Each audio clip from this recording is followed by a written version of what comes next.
नमस्ते, मैं हूं किशोर अजवाणी। घड़ी इशारा कर रही है 9 बजे रात का वक्त। 100 बात की एक बात का। बड़ी खबर हमास और इजराइल जंग से जुड़ी हुई खबर है कि इजराइल और हमास के बीच जारी ये जंग तीसरे विश्व युद्ध की वजह बन सकती है, क्योंकि इस जंग की आड़ में रूस और अमेरिका एक दूसरे के सामने खड़े नजर आ रहे हैं। अमेरिका ने सीरिया और इराक में उसके सैनिकों पर हो रहे हमलों का ईरान से बदला लिया। उसके लड़ाकू विमानों ने सीरिया में घुसकर ईरान के 2 ठिकानों को उड़ा दिया, जिस पर रूस भड़क गया।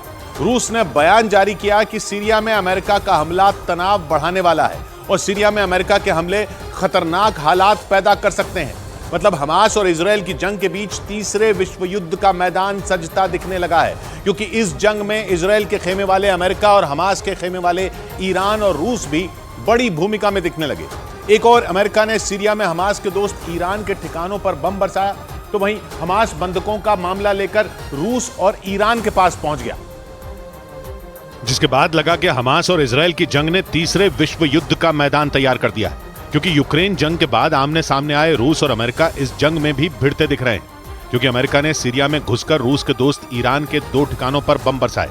हालांकि उसने ये साफ कर दिया कि इस कार्रवाई का हमास और इजराइल की जंग से कोई लेना देना नहीं है, लेकिन हमास ईरान का दोस्त है और सीरिया में हमास के इस दोस्त के कई ऐसे ठिकाने हैं जहां से इजराइल पर हमले होते हैं। और ऐसे माहौल में अमेरिका का सीरिया में ईरान के ठिकानों पर बम बरसाना बड़े खतरे की घंटी बजा सकता है, क्योंकि अमेरिका ने पश्चिम एशिया में ऐसे आक्रामक तेवर तब दिखाए हैं जब सीरिया के पड़ोस में अमेरिका का दोस्त इजराइल हमास की वजह से गाजा को लहूलुहान कर रहा है, जबकि हमास बंधकों का मामला लेकर ईरान और रूस के सामने पहुंच गया, जिससे इजराइल का खून खौल उठा, क्योंकि उसकी वजह से इस जंग में ईरान और रूस ने भी अपनी नाक घुसा दी, जो अमेरिका और इजराइल दोनों के लिए परेशानी की वजह बन गया। क्योंकि हमास के इजराइल पर हमले के बाद पश्चिम एशिया में ईरान की सक्रियता तेजी से बढ़ी। उसने इजराइल और अमेरिका दोनों को एक साथ पटकनी देने की कोशिश की, क्योंकि एक तरफ उसने इजराइल को जंग के कई मोर्चे खुलने की धमकी दी और दूसरी तरफ इराक और सीरिया में अमेरिकी सैनिकों पर हमले बढ़ गए, जिसका जवाब अमेरिका ने सीरिया में एयर स्ट्राइक करके दिया। और अमेरिकी लड़ाकू विमान पूर्वी सीरिया में घुस गए, जहां उन्होंने ईरान की सेना के 2 ठिकानों पर बमबारी कर दी, जिसके बाद अमेरिका के रक्षा मंत्रालय ने सीरिया में हुए उसके ऑपरेशन की जानकारी दी और बताया कि ये ऑपरेशन सीरिया और इराक में अमेरिकी सैनिकों पर हुए हमले का जवाब है, जिसका हमास और इजराइल के युद्ध से कोई कनेक्शन नहीं है। लेकिन अमेरिका के इस बयान के बावजूद सीरिया में उसके ऑपरेशन को हमास और इजराइल की लड़ाई से जोड़कर देखा गया और इसे हमास और इजराइल की जंग में अमेरिका की एंट्री माना जा रहा है। क्योंकि अमेरिकी अखबार द वॉशिंगटन पोस्ट ने दावा किया कि हमास और इजराइल की जंग के बाद पश्चिम एशिया में तैनात अमेरिकी सैनिकों पर हमले बढ़ गए और उन हमलों में 1-2 नहीं बल्कि 30 अमेरिकी सैनिक जख्मी हो गए। जबकि इससे पहले अमेरिका की न्यूज कंपनी पॉलिटिको ने खबर दी कि हमलों में अमेरिका के कुछ सैनिकों के सिर पर गंभीर चोटें आईं। यही नहीं, अमेरिका के रक्षा मंत्रालय ने बताया कि 17 से 24 अक्टूबर के बीच इराक और सीरिया में अमेरिका की फौज पर 14 बार हमले हुए, जिनमें 11 हमले इराक में और 3 हमले सीरिया में हुए, जिससे भड़के बाइडेन ने एक दिन पहले ही ईरान को चेतावनी भी दे दी थी। My warning to the Ayatollah was that if they continue to move against those troops, we will respond. और अगले ही दिन अमेरिका ने सीरिया में ईरान को मुंह तोड़ जवाब दिया और उसकी सेना को सीरिया में घुसकर मारा, जिसके बाद पश्चिम एशिया में जंग की आग तेज हो सकती है, क्योंकि अमेरिका ने ईरान को चेतावनी दी थी कि वो पश्चिम एशिया में अमेरिकी सैनिकों को टारगेट न करे, क्योंकि वो वहां आतंकी संगठन ISIS से लड़ने के लिए तैनात है। और उनका हमास और इजराइल के युद्ध से वास्ता नहीं है। लेकिन अमेरिका का कहना है कि सीरिया में उसके सैनिकों पर हमले होते रहे, जिसके बाद अमेरिका को ईरान को जवाब देना पड़ा, जिससे पहले से सुलग रहे पश्चिम एशिया का माहौल बिगड़ सकता है और 2 टुकड़ों में बटी दुनिया की तस्वीर और साफ हो सकती है। क्योंकि यूक्रेन जंग की तरह इस लड़ाई में भी अमेरिका और रूस 2 पक्ष बनते दिख रहे हैं, जिसमें एक तरफ रूस, चीन और पश्चिम एशिया के मुस्लिम देश खड़े हैं और दूसरी तरफ अमेरिका, इजराइल, ब्रिटेन, दक्षिण कोरिया और यूरोप के देशों ने मोर्चा संभाल रखा है। मतलब यूक्रेन जंग के बाद तीसरे विश्व युद्ध का जो माहौल बना वो हमास और इजराइल की जंग के बाद और गर्मा गया, क्योंकि भले ही ये युद्ध इजराइल और हमास के बीच चल रहा हो, लेकिन इससे दुनिया के एक बड़े हिस्से पर असर पड़ सकता है। क्योंकि गाजा की जंग में इजराइल और अमेरिका के अलावा ईरान और रूस बड़े खिलाड़ी बनकर उभरे, क्योंकि एक और भूमध्य सागर में इजराइल की सीमा के पास अमेरिका के 3 बड़े जंगी जहाज पहुंचे। तो वहीं दूसरी ओर पश्चिम एशिया में अमेरिका ने अपने सैनिकों की सुरक्षा का इंतजाम कर डाला। अमेरिका के 900 सैनिक और USS आइजनहावर एयरक्राफ्ट कैरियर वहां पहुंचने वाले हैं। इसके अलावा जंगी जहाजों और लड़ाकू विमानों का बेड़ा सऊदी अरब के पास लाल सागर और ईरान के बगल में मौजूद फारस की खाड़ी की तरफ रवाना हो गया। अमेरिका के थार्ड और पेट्रियट जैसे मिसाइल डिफेंस सिस्टम भी पश्चिम एशिया में मोर्चा संभाल चुके हैं, जिसके बाद खबर आई कि अमेरिका और इजराइल को चुनौती देने के लिए ईरान एक बड़ा युद्ध अभ्यास कर रहा है। यानी ईरान ने इस बात के साफ संकेत दे दिए कि वो पश्चिम एशिया में अमेरिका के हर वार का मुंह तोड़ जवाब देगा। और पश्चिम एशिया में ईरान के बड़े सैन्य अभ्यास को इसी से जोड़कर देखा गया, जिसमें 200 से ज्यादा हेलीकॉप्टरों ने हिस्सा लिया। यानी एक तरफ पश्चिम एशिया में अमेरिका के जंगी जहाजों और हथियारों का जमावड़ा लग रहा है और दूसरी तरफ ईरान ने बड़ा सैन्य अभ्यास शुरू कर दिया। और ईरान के विदेश मंत्री ने बयान दिया कि गाजा के नरसंहार की आग में जलने से अमेरिका खुद को बचा नहीं सकता। यानी हमास और इजराइल की जंग में ईरान ने डंके की चोट पर अमेरिका को घसीट लिया और ईरान और अमेरिका की सालों पुरानी दुश्मनी की आग धधक उठी, जिसमें पर्दे के पीछे से रूस की भी बड़ी भूमिका मानी जा रही है, क्योंकि यूक्रेन जंग के बाद ईरान और रूस की दोस्ती पक्की हो चुकी है। और रूस के कई दोस्तों पर हमास की मदद करने के आरोप लग रहे हैं, जिनमें उत्तर कोरिया का नाम भी शामिल है, क्योंकि इजराइल ने आरोप लगाया कि हमास को हथियारों की सप्लाई करने वाले ईरान और उत्तर कोरिया हैं। और उन्हीं हथियारों से हमास ने 7 अक्टूबर को दक्षिणी इजराइल में खून खराबा किया था। यानी इजराइल हमास से अपनी जंग में रूस के दोस्तों को घसीट रहा है, क्योंकि इजराइल ने आरोप लगाया कि दक्षिणी इजराइल में उसे हमास के जो हथियार मिले उनमें कई उत्तर कोरिया और ईरान के हैं। यही नहीं, इजराइल का कहना है कि हमास को मिले 10% हथियार ईरान के हैं, जबकि कुछ दिन पहले दक्षिण कोरिया ने आरोप लगाया था कि हमास को उत्तर कोरिया ने खतरनाक हथियार दिए थे। और अब खुद इजराइल ऐसा कह रहा है। मतलब अमेरिका के दोस्त इजराइल ने उत्तर कोरिया को हमले का आरोपी बना दिया, क्योंकि उसका कहना है कि दक्षिणी इजराइल में जो हमला हुआ उसके बाद वहां जांच की गई, जिसमें ऐसे सबूत मिले जिससे हमास के पास उत्तर कोरिया के हथियार होने का अंदाजा लग गया। यूक्रेन जंग के बाद उत्तर कोरिया की गिनती उन देशों में की गई जो रूस के साथ खड़े हैं। और पिछले ही महीने उत्तर कोरिया के शासक किम जोंग उन ने रूस का दौरा किया था। उनकी और पुतिन की मुलाकात की तस्वीरें पूरी दुनिया में चर्चा का मुद्दा बन गई थी, क्योंकि चीन और ईरान के अलावा उत्तर कोरिया ने खुलकर रूस का साथ दिया था और अब उसका नाम गाजा युद्ध में भी आ गया है। मतलब हमास और इजराइल की जंग में रूस, चीन, ईरान और उत्तर कोरिया की चौकड़ी का नाम आ रहा है, जिनका सामना अमेरिका एंड कंपनी से। लेकिन उसमें तुर्की एक ऐसा देश है जो नेटो में अमेरिका के साथ होने के बावजूद इजराइल के खिलाफ खड़ा है। यही नहीं, एर्दोआन ने ऐलान किया कि वो इजराइल का दौरा नहीं करेंगे। मतलब हमास और इजराइल की जंग ने कुछ देशों को साथ लाकर खड़ा किया और कुछ के समीकरण बिगाड़ दिए। जंग के बीच इजराइल के खिलाफ खड़े रूस और उसके दोस्त तो अपने रुख पर कायम रहे और उन्होंने इजराइल के खिलाफ मोर्चा खोल दिया, क्योंकि रूस और अमेरिका ने संयुक्त राष्ट्र में इजराइल के पक्ष में लाए गए अमेरिका के प्रस्ताव को गिरा दिया। इस बीच ईरान ने भी अमेरिका पर हमले जारी रखे, उसने खुलकर हमास का साथ दिया। तो वहीं कट्टरपंथी संगठन हिजबुल्ला ने उत्तरी इजराइल की तरफ से दबाव बनाना जारी रखा, क्योंकि वहां भी जंग जैसे हालात हैं। यही नहीं, ईरान ने इजराइल को हर मोर्चे पर घेरने की तैयारी कर डाली और ईरान ने इजराइल के 3 पड़ोसियों सीरिया, लेबनान और जॉर्डन को अपने साथ खड़ा कर लिया। इसके अलावा ईरान के समर्थन वाले हिजबुल्ला के लड़ाके भी लेबनान, सीरिया, जॉर्डन और फिलिस्तीन में सक्रिय हैं। यानी इजराइल पर चारों तरफ से हमला हो सकता है। तो वहीं दूसरी ओर पश्चिम एशिया में अमेरिका के पैर कमजोर करने की कोशिश भी तेज हो गई, क्योंकि अमेरिकी रक्षा मंत्रालय ने बयान दिया था कि पश्चिम एशिया के अलग अलग देशों में उसके सैनिकों पर हमले बढ़ गए। और सीरिया और इराक में पिछले 1 हफ्ते में अमेरिका के सैनिकों पर 1 दर्जन से ज्यादा हमले किए गए, जिनमें अमेरिका के सैन्य अड्डों पर रॉकेट और ड्रोन से हमले भी शामिल हैं, जिसने पश्चिम एशिया में अमेरिका की टेंशन बढ़ा दी। क्योंकि हमास और इजराइल की जंग के बाद पश्चिम एशिया में अमेरिका और इजराइल अलग थलग पड़ते दिख रहे हैं, जिससे ISIS से जंग के नाम पर इराक, जॉर्डन, कुवैत, सऊदी अरब, सीरिया और संयुक्त अरब अमीरात में बैठे अमेरिकी सैनिकों पर संकट मंडराने लगा, जिनकी सुरक्षा के लिए अमेरिका ने पश्चिम एशिया में 1 दर्जन एयर डिफेंस सिस्टम तैनात करने की तैयारी कर ली।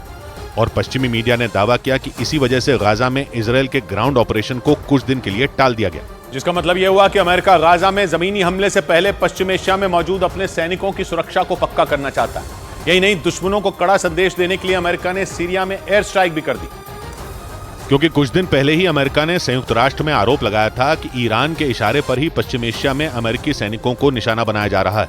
हालांकि अमेरिका ने यह भी कहा था कि वो ईरान से जंग नहीं चाहता है, लेकिन उसने ये साफ कर दिया था कि अगर ईरान या उसके समर्थन वाले लड़ाके अमेरिकी सैनिकों को निशाना बनाएंगे तो फिर अमेरिका ईंट का जवाब पत्थर से देगा।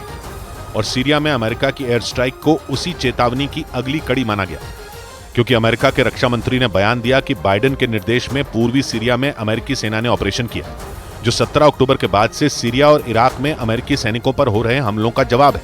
क्योंकि इन देशों में अमेरिका के सैकड़ों सैनिक कई साल से तैनात हैं, लेकिन यूक्रेन जंग के बाद उनकी मुश्किल बढ़ गई, क्योंकि रूस के दोस्त चीन ने वहां अपनी विस्तारवादी नीति वाला दांव चल दिया और अमेरिका को कमजोर करने के लिए पूरे के पूरे पश्चिम एशिया को उसके खिलाफ खड़ा करना शुरू कर दिया, जिसके लिए उसने ईरान को हथियार बनाया और सऊदी अरब और UAE से उसकी दोस्ती करवाई।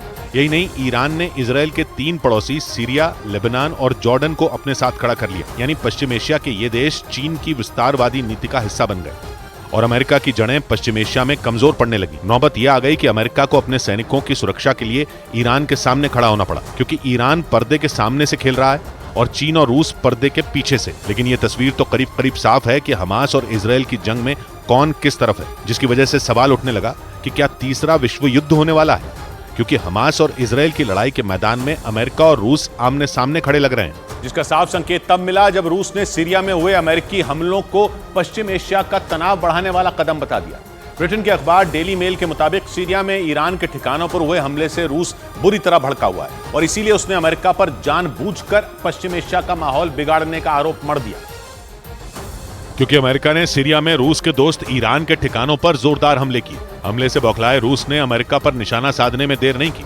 रूस ने आरोप लगाया कि अमेरिका जिस तरह के कदम उठा रहा है उससे पश्चिम एशिया में मौजूद दूसरे देशों में जंग भड़क सकती है, जबकि अमेरिका का आरोप है कि ईरान के इशारे पर अलग अलग देशों में मौजूद उसके सैन्य ठिकानों पर हमले हो रहे हैं और इसी वजह से उसने सीरिया में ईरान के 2 सैन्य ठिकानों पर एयर स्ट्राइक कर दी। और माना जा रहा है कि इन हमलों की वजह से रूस और अमेरिका के बीच यूक्रेन जंग की तरह ही ठन सकती है, क्योंकि दावा है कि अमेरिका के हमले के बाद ईरान भी चुप बैठने वाला नहीं है। मतलब ईरान और अमेरिका के बीच सीधी लड़ाई हो सकती है और ईरान का दोस्त होने की वजह से रूस उसी के साथ खड़ा होगा, यानी रूस और अमेरिका फिर आमने सामने आ सकते हैं। और दो खेमों में बढ़ते दिख रहे दुनिया के देशों के बीच की ये खाई तब और गहरी होती नजर आई जब इजराइल के खिलाफ जंग में कूदे हुए हमास और ईरान एक दिन पहले सीधा रूस पहुंच गए। वो रूस जो अमेरिका का दुश्मन है। किसी को इस हाई प्रोफाइल दौरे की कोई खबर नहीं थी, इसलिए जब खुद रूस के विदेश मंत्रालय ने बताया कि हमास के चरमपंथियों का एक प्रतिनिधि मंडल और ईरान के उप विदेश मंत्री मॉस्को पहुंचे हुए हैं तो पूरी दुनिया में खलबली मच गई। क्योंकि रूस अब तक इजराइल और हमास के युद्ध से दूरी बनाकर चल रहा था। पुतिन इस लड़ाई में सीधे सीधे कोई भी पाला पकड़ने को तैयार नहीं थे, वो फूंक फूंक कर कदम रख रहे थे। इसलिए उन्होंने इजराइल के आत्मरक्षा के अधिकार का भी समर्थन किया, लेकिन इसके साथ इजराइल के गाजा का हुक्का पानी बंद करने पर उसे भी आड़े हाथ लिया। मगर एक दिन पहले रूस ने अचानक हमास के नेताओं और ईरान के उप विदेश मंत्री की मेजबानी करके इजराइल, अमेरिका और उनके दोस्तों के होश उड़ा दिए, क्योंकि देर से ही सही मगर पुतिन ने जंग के इस सीन में सीधी सीधी एंट्री ले ली। बाद में रूस ने एक तस्वीर जारी की और बताया कि उसके उप विदेश मंत्री ने हमास के प्रतिनिधिमंडल और ईरान के उप विदेश मंत्री से मुलाकात की। और माना जा रहा है कि इस मुलाकात के जरिए पुतिन ने अमेरिका और उसके दोस्तों को यह दिखाने की कोशिश की कि पश्चिम एशिया का असली खिलाड़ी रूस है, जिसकी मर्जी के बिना इस इलाके में कोई मसला नहीं सुलझ सकता।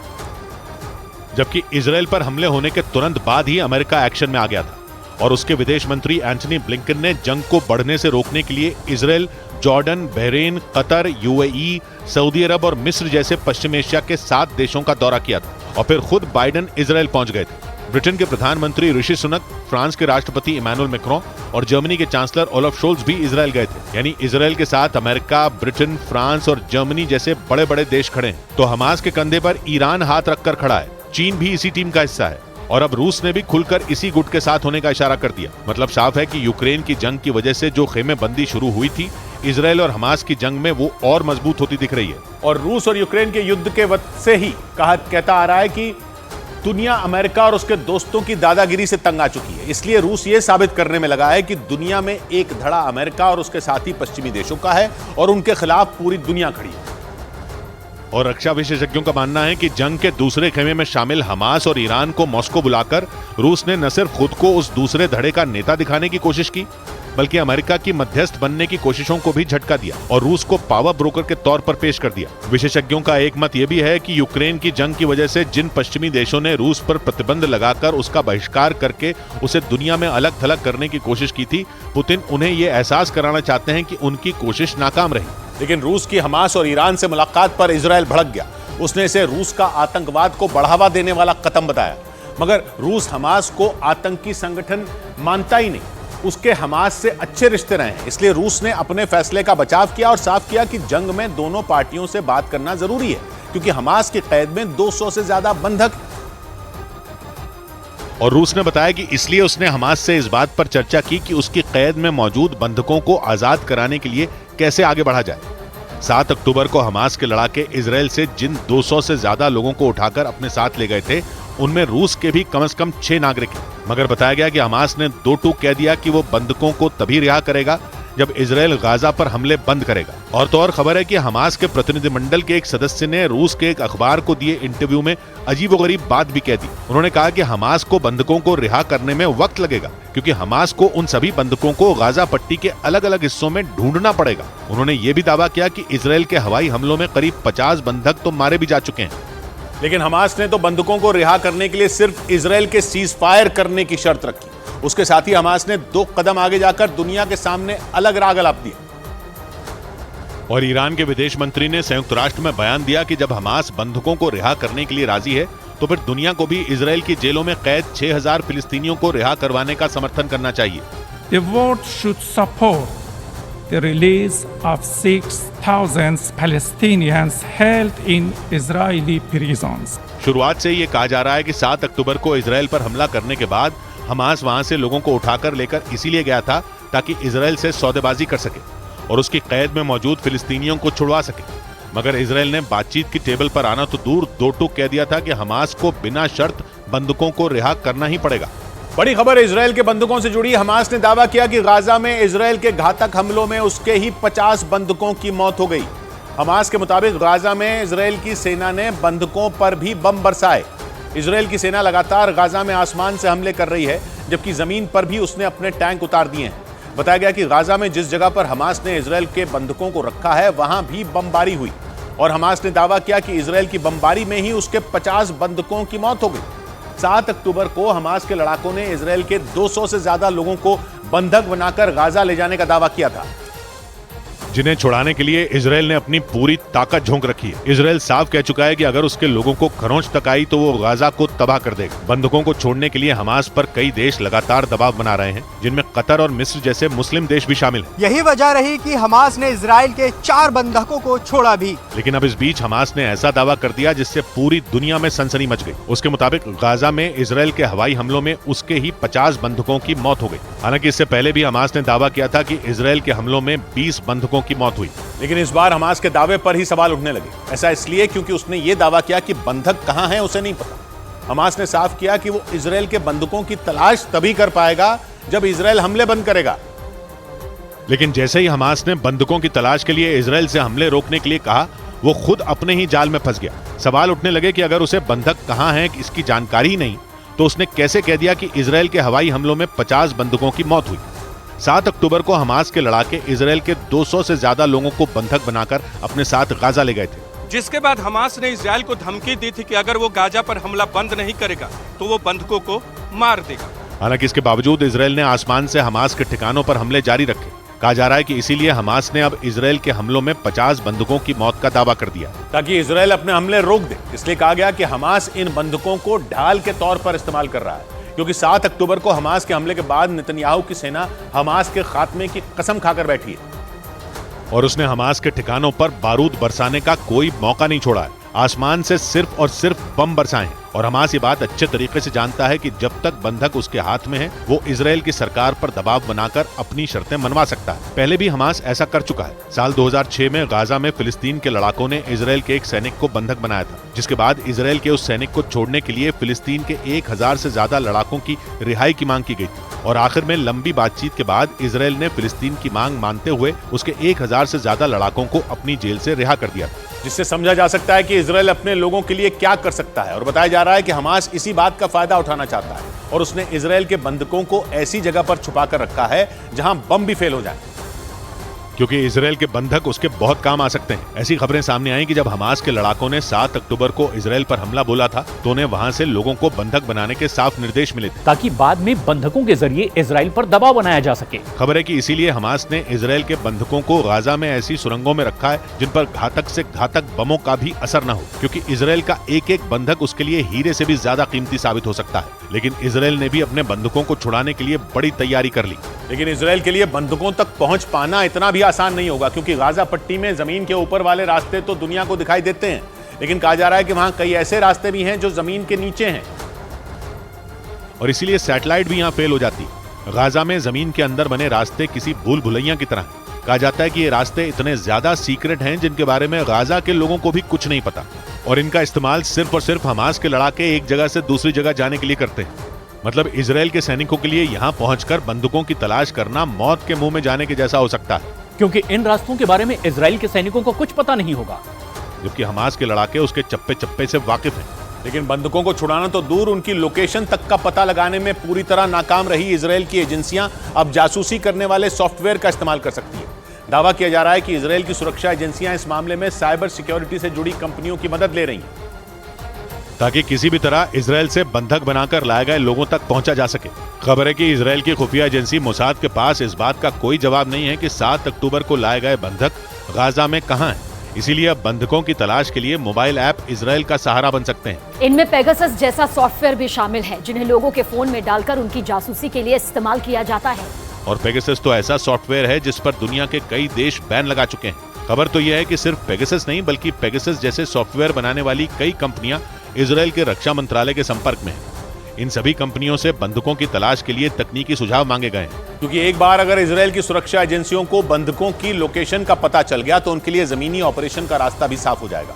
लेकिन इजराइल की परेशानी यह है कि हमास के लड़ाके मोबाइल फोन का इस्तेमाल नहीं करते, जिसकी वजह से उनकी जासूसी कर पाना भी लगभग नामुमकिन है। लेकिन बंधकों के मोबाइल फोन ही अब इजराइल के लिए उम्मीद बने हुए हैं, क्योंकि खबरों के मुताबिक 7 अक्टूबर के बाद से ही हमास के लड़ाकों ने बंधकों के मोबाइल फोन और उनके सोशल मीडिया अकाउंट अपने कब्जे में ले लिए थे, क्योंकि पेगासस जैसे सॉफ्टवेयर मोबाइल फोन से होने वाली हर बातचीत को रिकॉर्ड कर ही सकते हैं। इतना ही नहीं, फोन के आसपास होने वाली बातचीत को भी वो रिकॉर्ड कर सकते हैं। यहाँ तक कि वो स्मार्टफोन के कैमरे का इस्तेमाल भी किसी सर्वेलेंस कैमरे की तरह कर सकते हैं। और तो और, अगर पेगासस वाला कोई स्मार्टफोन एक बार ऑन हो जाए तो उसकी सटीक लोकेशन का पता लगाया जा सकता है। इसीलिए इजराइल की कोशिश इस तरह के सॉफ्टवेयर के जरिए बंधकों को ढूंढने की है।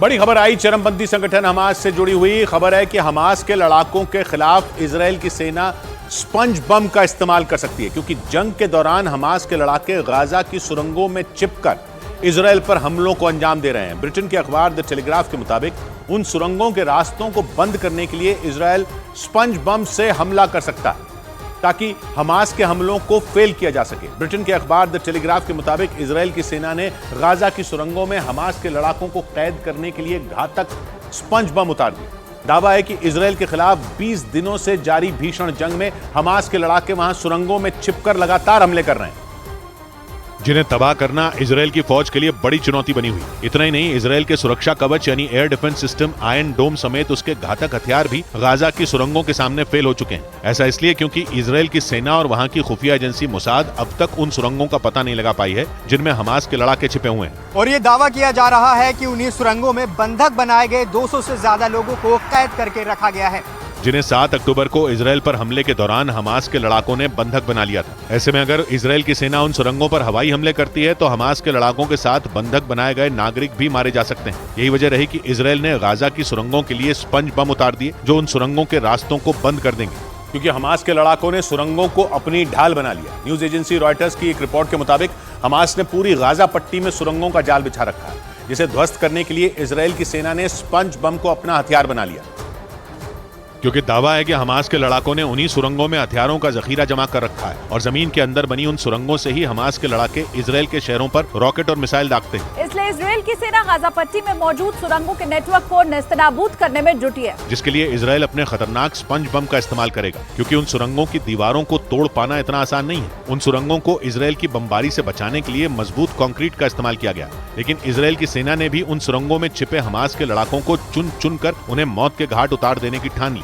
क्योंकि उन सुरंगों में स्पंज बम छोड़ने के बाद हमास के लड़ाके चाहकर भी वहां से बाहर नहीं निकल पाएंगे। और भीषण जंग के बीच हमास के लड़ाकों के लिए इजराइल का खतरनाक स्पंज बम काल बनने वाला है, क्योंकि दावा है कि इस बम के इस्तेमाल से इजराइल गाजा की सुरंगों में जाने वाले रास्तों को ब्लॉक कर देगा, जिससे उन सुरंगों में छिपे हमास के लड़ाके वहां फंस जाएंगे और उनका सुरंगों से बाहर निकलना मुश्किल हो जाएगा, क्योंकि स्पंज बम किसी दूसरे बम की तरह काम नहीं करता और न ही ये दुश्मनों के ठिकानों को तबाह करता है, बल्कि ये ठिकानों के अंदर जाने वाले रास्तों को पूरी तरह बंद कर देता है, जिससे दुश्मन अपने ही ठिकाने में कैद हो जाते हैं। असल में स्पंज बम एक केमिकल होता है जिसका इस्तेमाल किसी सुरंग या किसी संकरे रास्ते को बंद करने के लिए किया जाता है, क्योंकि स्पंज बम में इस्तेमाल होने वाला केमिकल तेजी से फैलते हुए झाग बनाता है और केमिकल से बना झाग कुछ देर बाद ही किसी पत्थर की तरह सख्त हो जाता है, जिसे तोड़ पाना इतना आसान नहीं होता। और स्पंज बम का इस्तेमाल कर इजराइल हमास के लड़ाकों को उनके ही ठिकानों में तबाह कर देने की तैयारी में जुट गया। ब्रिटेन के अखबार द टेलीग्राफ के मुताबिक गाजा की जिन सुरंगों में हमास के लड़ाके छिपे हैं वहां इजराइल की सेना स्पंज बम से हमला करेगी। और दावा है कि स्पंज बम से होने वाले हमलों की वजह से गाजा की सुरंगों के अंदर जाने वाले रास्ते बंद हो जाएंगे, क्योंकि उन सुरंगों के जरिए ही हमास के लड़ाकों ने इजराइल की सेना की नाक में दम कर रखा है। इजराइल के मीडिया के मुताबिक पूरी गाजा पट्टी में हमास ने जमीन के नीचे सुरंगें बना रखी हैं, जिसकी लंबाई 500 किलोमीटर से ज्यादा बताई जाती है। और इसलिए इजराइल ने हमास की उन सुरंगों को खत्म करने का खतरनाक प्लान तैयार कर लिया, क्योंकि पूरी गाजा पट्टी एक घनी आबादी वाला इलाका है। ऐसे में इजराइल की सेना और उसकी खुफिया एजेंसी मोसाद के लिए ये पता लगा पाना बेहद मुश्किल हो गया कि गाजा पट्टी के किस इलाके में सुरंगें बनी हैं और कहां नहीं।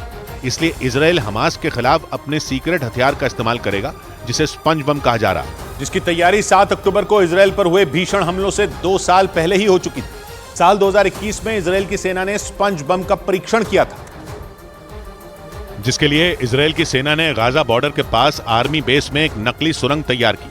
खबर है कि 2021 में इजराइल की सेना ने यह सुरंग सिर्फ स्पंज बम के परीक्षण के लिए बनाई थी। उस नकली सुरंग के रास्तों पर स्पंज बम में इस्तेमाल होने वाले केमिकल से हमला कर इसका परीक्षण किया गया था, क्योंकि 7 अक्टूबर को इजराइल पर हुए हमलों से पहले भी इजराइल की सेना और हमास के लड़ाकों के बीच झड़प होती रही है। इसलिए इजराइल ने वेस्ट बैंक और गाजा समेत दूसरे इलाकों में हमास के लड़ाकों के ठिकानों को तबाह करने के लिए स्पंज बम से हमला करने की रणनीति तैयार की थी, जिसका इस्तेमाल अब इजराइल हमास से छिड़ी जंग में कर सकता है। क्योंकि जंग में इजराइल गाजा में जमीनी हमले करने से पहले हमास की सुरंगों से निपटने की पूरी तैयारी करना चाहता है, लेकिन गाजा की सुरंगें ही इजराइल की सेना के लिए गले की फांस बनी हुई हैं। और उन सुरंगों तक पहुंचना ही इजराइल की सेना के लिए किसी बड़े खतरे का सामना करने जैसा हो गया। दावा है कि हमास के लड़ाकों ने गाजा की सुरंगों में ही अपना वॉर कमांड सेंटर तक बना रखा है, और वहां से ही हमास के लड़ाके इजराइल के खिलाफ अपने ऑपरेशन को अंजाम देते हैं। लेकिन इजराइल की फौज ने भी कसम खा रखी है कि किसी भी कीमत पर उन सुरंगों में छिपे हमास के लड़ाकों को छोड़ा नहीं जाएगा। इसलिए इजराइल ने वहां स्पंज बम से हमला करने की तैयारी कर ली, जबकि कुछ दिन पहले ही हमास सुरंगों के जरिए हमले का एक वीडियो जारी कर इजराइल को कड़ी चेतावनी दे चुका है, ताकि इजराइल की सेना उनकी सुरंगों पर हमला न कर सके।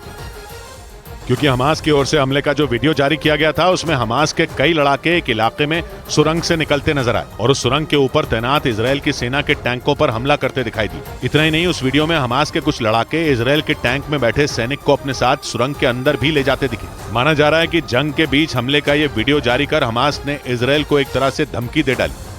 ब्रेकिंग न्यूज है, इजराइल की तरफ से गाजा में हो रही बमबारी पर इजराइल की फौज ने दावा किया कि सेंट्रल गाजा के शिफा अस्पताल में हमास ने हेडक्वार्टर बना रखा है। इजराइल की फौज के मुताबिक हमास के लड़ाकों ने अस्पताल की बिल्डिंग के नीचे बंकर बना रखा है, जिसकी सुरक्षा के लिए लड़ाकों की तैनाती की हुई है। इसके अलावा एनिमेशन वीडियो के जरिए दिखाया गया कि किस तरह इस अस्पताल के नीचे खुफिया तरीके से हमास ने अपना हेडक्वार्टर बना रखा है। इजराइल की फौज का आरोप है कि अस्पताल के मरीजों को हमास के लड़ाके ढाल की तरह इस्तेमाल कर रहे हैं। इससे पहले भी कई मस्जिदें, कई रिहायशी इमारतें और कुछ अस्पताल भी इजराइल की बमबारी का निशाना बन चुके हैं, जबकि इजराइल की फौज पहले भी यह बताती रही है कि ऐसी जगहों को हमास ने अपना ठिकाना बनाया हुआ है। लेकिन इस बार सेंट्रल गाजा के सबसे बड़े अस्पताल पर इजराइल की फौज ने सबूत देने का दावा किया है। नीरज हमारे साथ जुड़ रहे हैं। नीरज, अब ये शिफा अस्पताल में अगर हेडक्वार्टर्स बने हुए हैं तो फिर अब क्या रणनीति होगी इजराइल की? किशोर, आज ही प्रेस वार्ता की गई थी आईडीएफ की तरफ से और बताया गया कि शिफा अस्पताल, जो कि गाजा का सबसे बड़ा अस्पताल है, वहां 1500 बेड है और 4000 स्टाफ इसमें काम करते हो। तमाम ग्राफिक्स जारी किए गए और ये बताया गया कि अंदर सुरंग है, अंदर टनल है, जिसको कमांड सेंटर के तौर पे हमास के आतंकवादी इस्तेमाल करते हैं। हमास के हेडक्वार्टर के तौर पे इसका इस्तेमाल किया जाता है।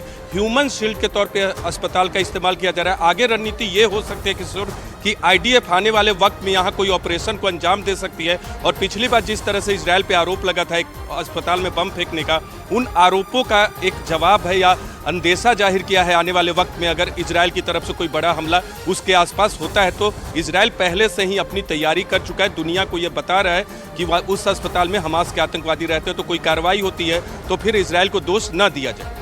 इस बीच फिलिस्तीन ने इजराइल पर मस्जिदों को जानबूझकर निशाना बनाने का आरोप लगाया। हालांकि इजराइल हमेशा दावा करता रहा है कि उन मस्जिदों में हमास के कमांड सेंटर थे, पर हमले की प्लानिंग में जुटे थे, लेकिन इजराइल की सेना ने वहां की एक मस्जिद पर एयर स्ट्राइक कर उसे तबाह कर दिया, जिसका वीडियो फिलिस्तीन की तरफ से जारी किया गया, जिसमें वो मस्जिद मलबे में तब्दील दिखाई दी। यही नहीं, जहां भी नजर पड़ी सिर्फ मलबा ही नजर आया। एक रिपोर्ट के मुताबिक 7 अक्टूबर के बाद से गाजा पट्टी पर हो रहे हमलों में ये 38वीं मस्जिद है जो इजराइल की बमबारी का निशाना बनी। वहीं फिलिस्तीन ने आरोप लगाया कि इजराइल की सेना जानबूझकर मस्जिदों को निशाना बना रही है। हालांकि इजराइल ने दावा किया कि इन मस्जिदों में हमास ने अपने ठिकाने बना रखे थे जिससे उन पर हमला न किया जा सके। उधर अमेरिका ने पश्चिम एशिया के देश कतर के टीवी चैनल अल जजीरा के गाजा में ब्यूरो चीफ के परिवार के हमले में मारे जाने के मामले में इजराइल की सेना को क्लीन चिट दे दी। इजराइल की सेना पर उस पत्रकार के परिवार को जानबूझकर निशाना बनाने का आरोप लगा था और इस आरोप के बाद अमेरिका के रक्षा मंत्रालय ने इस मामले की जांच की, जिसके बाद अमेरिका ने दावा किया कि अल जजीरा के गाजा में ब्यूरो चीफ वाइल अल दहदू के परिवार के खात्मे में इजराइल की सीधी भूमिका नहीं है। I've seen absolutely zero evidence of that. That's an unfounded allegation. 2 रोज पहले गाजा के बीचों बीच दैर अल बलह इलाके में हुई बमबारी में अल जजीरा के गाजा में ब्यूरो चीफ का पूरा परिवार खत्म हो गया था। इस हमले पर इजराइल ने साफ किया कि उनकी सेना ने पत्रकार के परिवार को निशाना नहीं बनाया था और सेना ने दावा किया कि गाजा के दैर अल बलह इलाके में हमास के लड़ाकों के छिपे होने की सूचना मिली थी, जिसके बाद उन ठिकानों को निशाना बनाकर हवाई हमले किए गए, जबकि वहां बने शरणार्थी शिविरों के एक कैंप में अल जजीरा के गाजा में ब्यूरो चीफ का पूरा परिवार रह रहा था, जो बमबारी की चपेट में आ गया। लेकिन इजराइल की सेना की सफाई के बावजूद अल जजीरा ने इजराइल पर पत्रकारों को जानबूझकर निशाना बनाने का आरोप लगाया।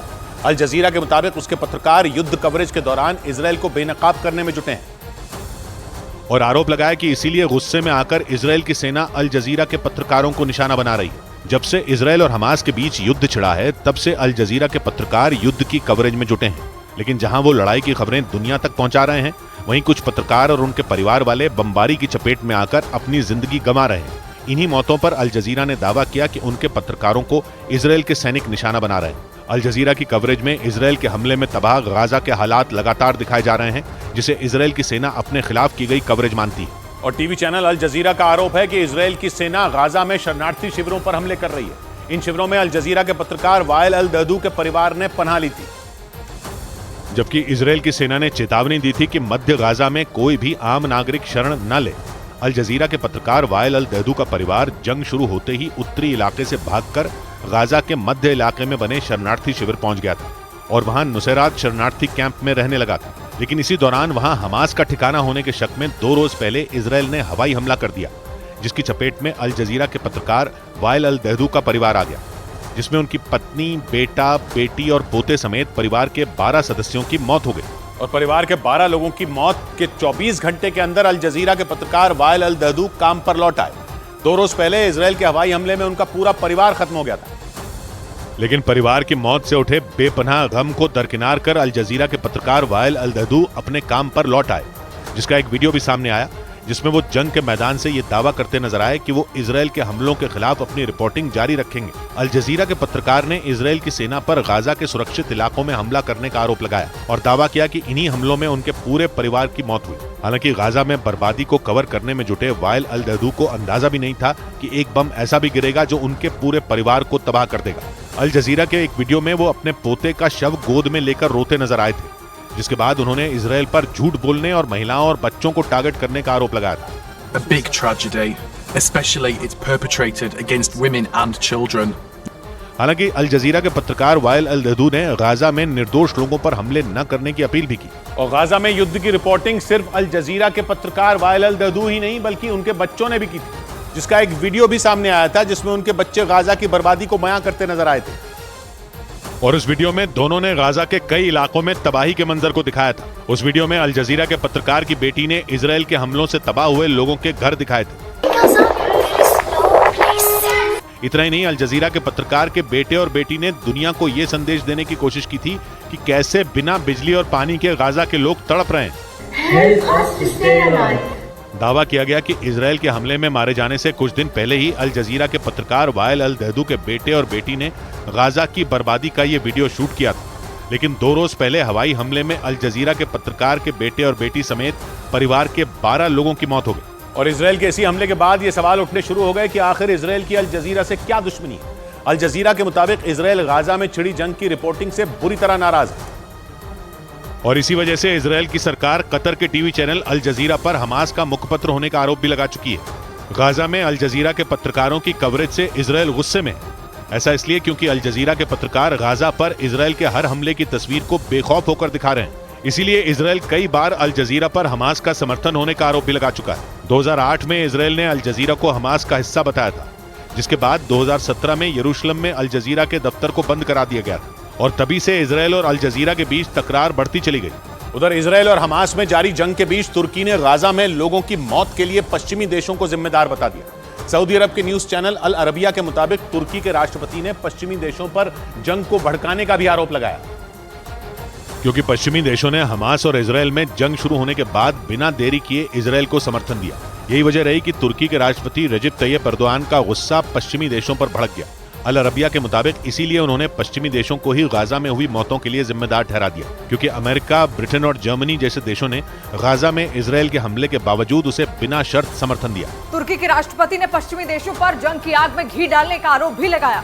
इजरायल पर हमास के हमले के शुरुआती दौर से ही तुर्की शांत रहा है। उसने इस जंग के लिए न तो इजरायल पर उंगली उठाई और न ही हमास पर। हालांकि तुर्की आम लोगों की जान जाने की निंदा करता रहा, लेकिन इस बार तुर्की ने जंग की बढ़ती लपटों के लिए पश्चिमी देशों को ही निशाने पर ले लिया। बड़ी खबर आई इजरायल के लगातार दूसरे दिन गाजा पट्टी में घुसने से जुड़ी खबर है कि इजरायल की सेना ने गाजा में फिर घुसकर अपने ऑपरेशन को अंजाम दिया। दावा किया गया कि इजरायल के सैनिक गाजा के उत्तरी हिस्से में दाखिल हुए और वहां मौजूद हमास के कई ठिकानों को उन्होंने तबाह कर दिया। इजरायल के मुताबिक इन हमलों से हमास को तगड़ा नुकसान पहुंचा, क्योंकि उसके कई कमांड सेंटर और सुरंगें बर्बाद हो गई। गाजा में इस ऑपरेशन को अंजाम देने के बाद इजरायल की सेना वापस आ गई, लेकिन गाजा से वापस आने से पहले उधर इजरायल की सेना ने लगातार दूसरे दिन गाजा में घुसकर हमास के कई ठिकानों को तबाह कर दिया। एक दिन पहले की ही तरह इस ऑपरेशन को भी रात के अंधेरे में चलाया गया, जिससे हमास को तगड़ा नुकसान पहुंचने का दावा किया गया। और इस ऑपरेशन से जुड़ा एक वीडियो भी इजरायल की सेना ने जारी किया, जिसमें गाजा पट्टी में घुसे इजरायली सैनिकों ने निशाना लगाते हुए हमास के कई ठिकानों के परखचे उड़ा दी। उस वीडियो के पहले हिस्से में 2 मंजिला इमारत को पलक झपकते ही बम से उड़ा दिया गया। इसी तरह एक एक कर इजरायल के सैनिकों ने गाजा पट्टी के एक इलाके में हमास के रॉकेट लॉन्चर, कमांड सेंटर और सुरंगें तबाह कर दी। इन ताबड़तोड़ हमलों से वहां चारों तरफ धूल और धुएं का गुबार छा गया। इससे पहले इजरायल की सेना के कई टैंक और बख्तरबंद गाड़ियां गाजा की सीमा में दाखिल होती नजर आईं। इजरायल पहले ही ऐलान कर चुका है कि उसका ये ऑपरेशन जंग के अगले चरण की शुरुआत है और उसकी सेना जमीनी जंग की तैयारी के लिए गाजा में लगातार दूसरे दिन घुस गई, ताकि उसे आने वाले भीषण युद्ध के लिए वहां पैर जमाने की जगह मिल सके। इसीलिए माना जा रहा है कि इजरायल ने इस जंग में अपनी रणनीति बदल दी है और उसकी सेना ने बड़े जमीनी हमले की जगह छोटी छोटी स्ट्राइक करनी शुरू कर दी है, जिसकी झलक इजरायल ने पिछले 2 दिनों में दिखा भी दी।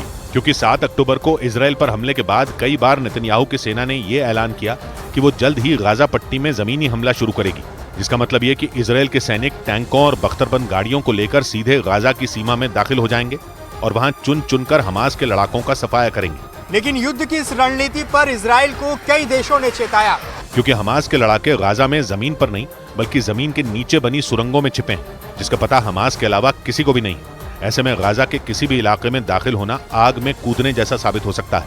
माना जा रहा है कि इसी वजह से इजरायल गाजा में छोटी छोटी स्ट्राइक कर वहां के हालात का अंदाजा लगाने में जुटा है, जिसके लिए इजरायल की सेना अपने जंगी हेलीकॉप्टरों और टैंकों के अलावा खतरनाक D9 बुलडोजर का भी इस्तेमाल कर रही है। इजरायल ने अपने इस घातक बुलडोजर का वीडियो भी जारी किया और इस वीडियो में D9 नाम के बुलडोजर दिखाई दिए।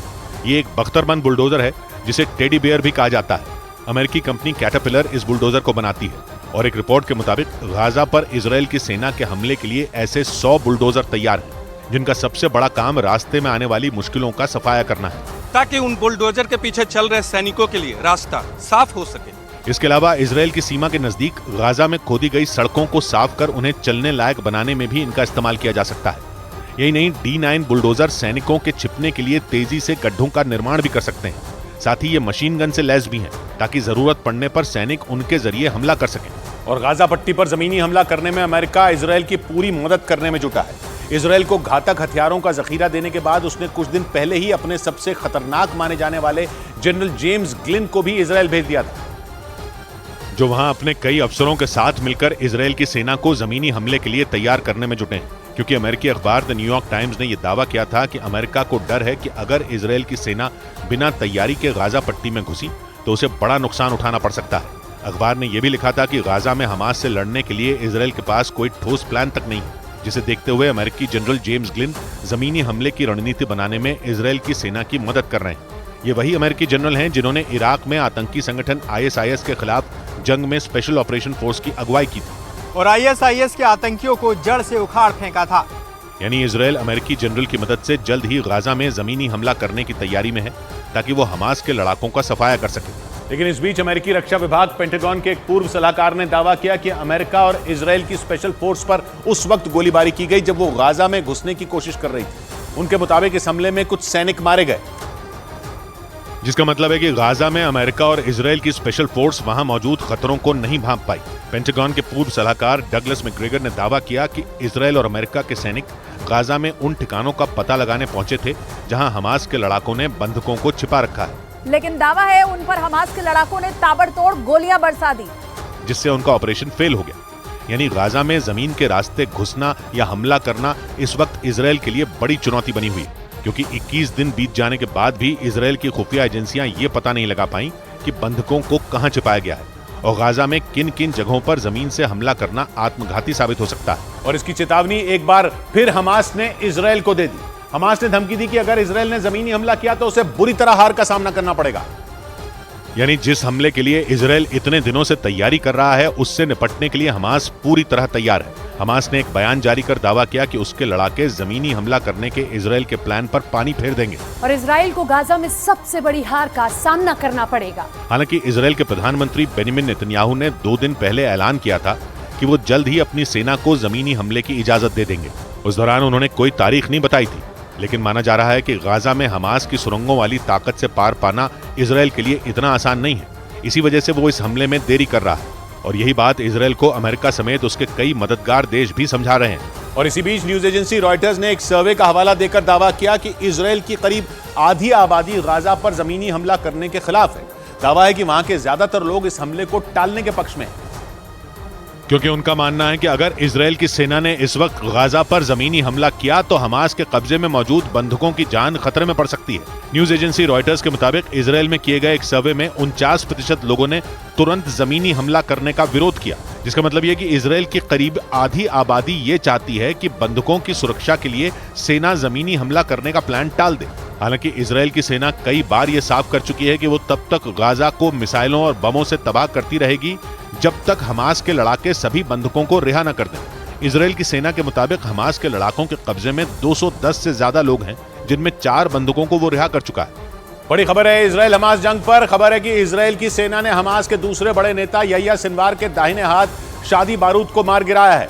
शादी बारूद हमास के खुफिया विभाग का डिप्टी हेड था, जिसे यहिया सिनवार का बेहद करीबी माना जाता था। आरोप है कि उसने सिनवार के साथ मिलकर 7 अक्टूबर को इजरायल पर हमला करने और वहां कत्लेआम मचाने की साजिश रची थी। उस हमले के बाद से ही इजरायल को शादी बारूद की तलाश थी और एक खुफिया जानकारी के बाद इजरायल ने गाजा पट्टी के एक इलाके पर ड्रोन अटैक कर उसे ढेर कर दिया, जिससे हमास को तगड़ी चोट पहुंची। मतलब इजरायल की सेना ने हमास का लादेन कहे जाने वाले यहिया सिनवार के सबसे भरोसेमंद कमांडर शादी बारूद को ढेर कर दिया। इजरायल के मीडिया का दावा है कि शादी बारूद गाजा पट्टी में ही छिपा हुआ था और वहीं से वो इजरायल की सेना पर एक और बड़े हमले की तैयारी में था। और जैसे ही गाजा पट्टी में शादी बारूद की सही लोकेशन की जानकारी मिली, इजरायल की सेना ने बिना देर किए उसके ठिकाने पर ड्रोन से अटैक कर दिया। इजरायल का दावा है कि उसके इस ड्रोन हमले में हमास के खुफिया विभाग का डिप्टी हेड शादी बारूद मारा गया। इजरायल की मीडिया के मुताबिक बारूद हमास के उसामा बिन लादेन कहे जाने वाले यहिया सिनवार का दाहिना हाथ था और इजरायल में हुए कत्लेआम के लिए हमास के इसी चेहरे यानी यहिया सिनवार को जिम्मेदार ठहराया जा रहा है, क्योंकि इजरायल के मुताबिक 7 अक्टूबर को उसकी जमीन पर लोगों का खून बहाने की पूरी स्क्रिप्ट यहिया सिनवार नहीं लिखी थी और आरोप है कि सिनवार की उस साजिश में शादी बारूद भी बराबर का भागीदार था और इसी वजह से इजरायल शादी बारूद की तलाश में जुटा था। आरोप है कि सिनवार और शादी बारूद के इशारे पर ही हमास के लड़ाकों ने इजरायल की जमीन को यहूदियों के खून से लाल कर दिया था। इजरायल के मुताबिक हमास के उस हमले में इजरायल में सैकड़ों लोगों की जान चली गई थी और हमास के लड़ाकों ने 200 से ज्यादा लोगों को बंधक बना लिया था। फिलिस्तीन के इस चरमपंथी संगठन के हमले के बाद इजरायल ने हमास को जड़ से उखाड़ फेंकने की कसम खा ली थी और उसी दिन से इजरायल हमले के मास्टरमाइंड सिनवार और शादी बारूद की तलाश में जुटा था। और तो और इजरायल ने सिनवार और हमास के खूंखार कमांडरों को ढूंढने और उन्हें ठिकाने लगाने के लिए एक स्पेशल यूनिट निली बना दी।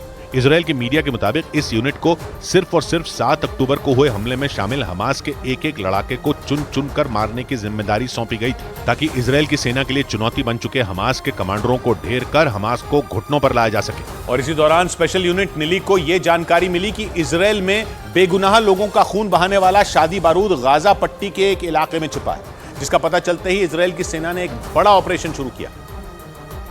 और गाजा पट्टी के एक इलाके में मौजूद उसके ठिकानों पर एयर स्ट्राइक कर वहां तबाही मचा दी। इजराइल के मुताबिक शादी बारूद खुफिया विभाग का डिप्टी हेड बनने से पहले गाजा पट्टी के खान यूनिस में हमास की एक बटालियन का कमांडर था। उस पर इजराइल के खिलाफ कई आतंकी हमलों की साजिश रचने का भी आरोप था। इजराइल ने यह दावा किया कि 7 अक्टूबर को हमास के हमले के बाद से ही शादी बारूद अंडरग्राउंड हो गया था और इजराइल की खुफिया एजेंसियों को चकमा देने के लिए वो बार बार अपना ठिकाना भी बदल रहा था, क्योंकि उसे इस बात की भनक लग चुकी थी कि इजराइल की खुफिया एजेंसियों के एजेंट उसके पीछे हाथ धोकर पड़ चुके हैं, जो मौका मिलते ही उसे ठिकाने लगा देंगे। इसीलिए शादी बारूद गाजा पट्टी के अलग अलग इलाकों में छिप रहा था। लेकिन हमास के हमले के करीब 20 दिन बाद इजरायली सेना ने सिनवार के दाहिने हाथ को ढेर कर दिया। हालांकि हमास ने शादी बारूद के मारे जाने की पुष्टि नहीं की।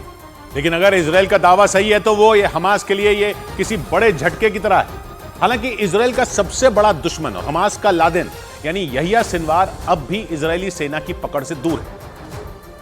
हालांकि उसे ढूंढ निकालने के लिए इजराइल ने अपनी पूरी ताकत झोंक दी, क्योंकि माना जाता है कि यहिया सिनवार लादेन से भी ज्यादा कट्टर और खतरनाक है, जो किसी भी सूरत में इजराइल का नामो निशान मिटा देना चाहता है। उसी ने 7 अक्टूबर को एक ऐसे हमले को अंजाम दिया जो कई साल तक इजराइल को नासूर बनकर चुभता रहेगा। आरोप है कि सिनवार के इशारे पे ही हमास के आतंकियों ने इजराइल में मौत का तांडव मचाया था।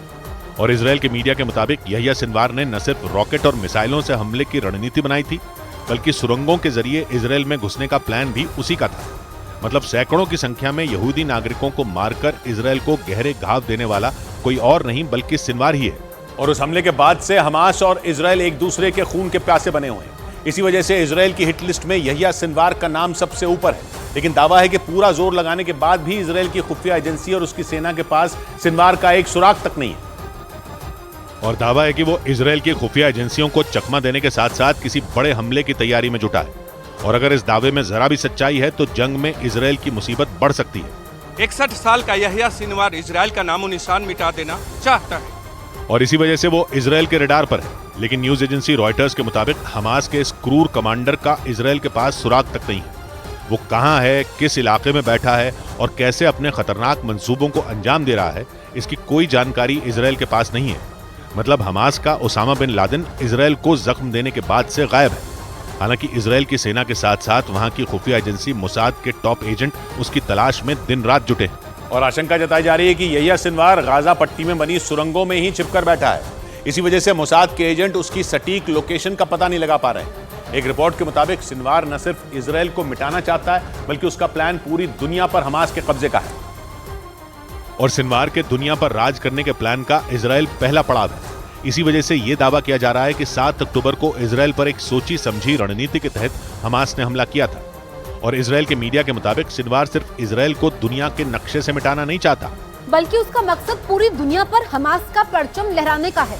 इसीलिए यहिया सिनवार ये ऐलान कर चुका है कि वो सारी दुनिया को हमास की मुट्ठी में लाकर ही दम लेगा।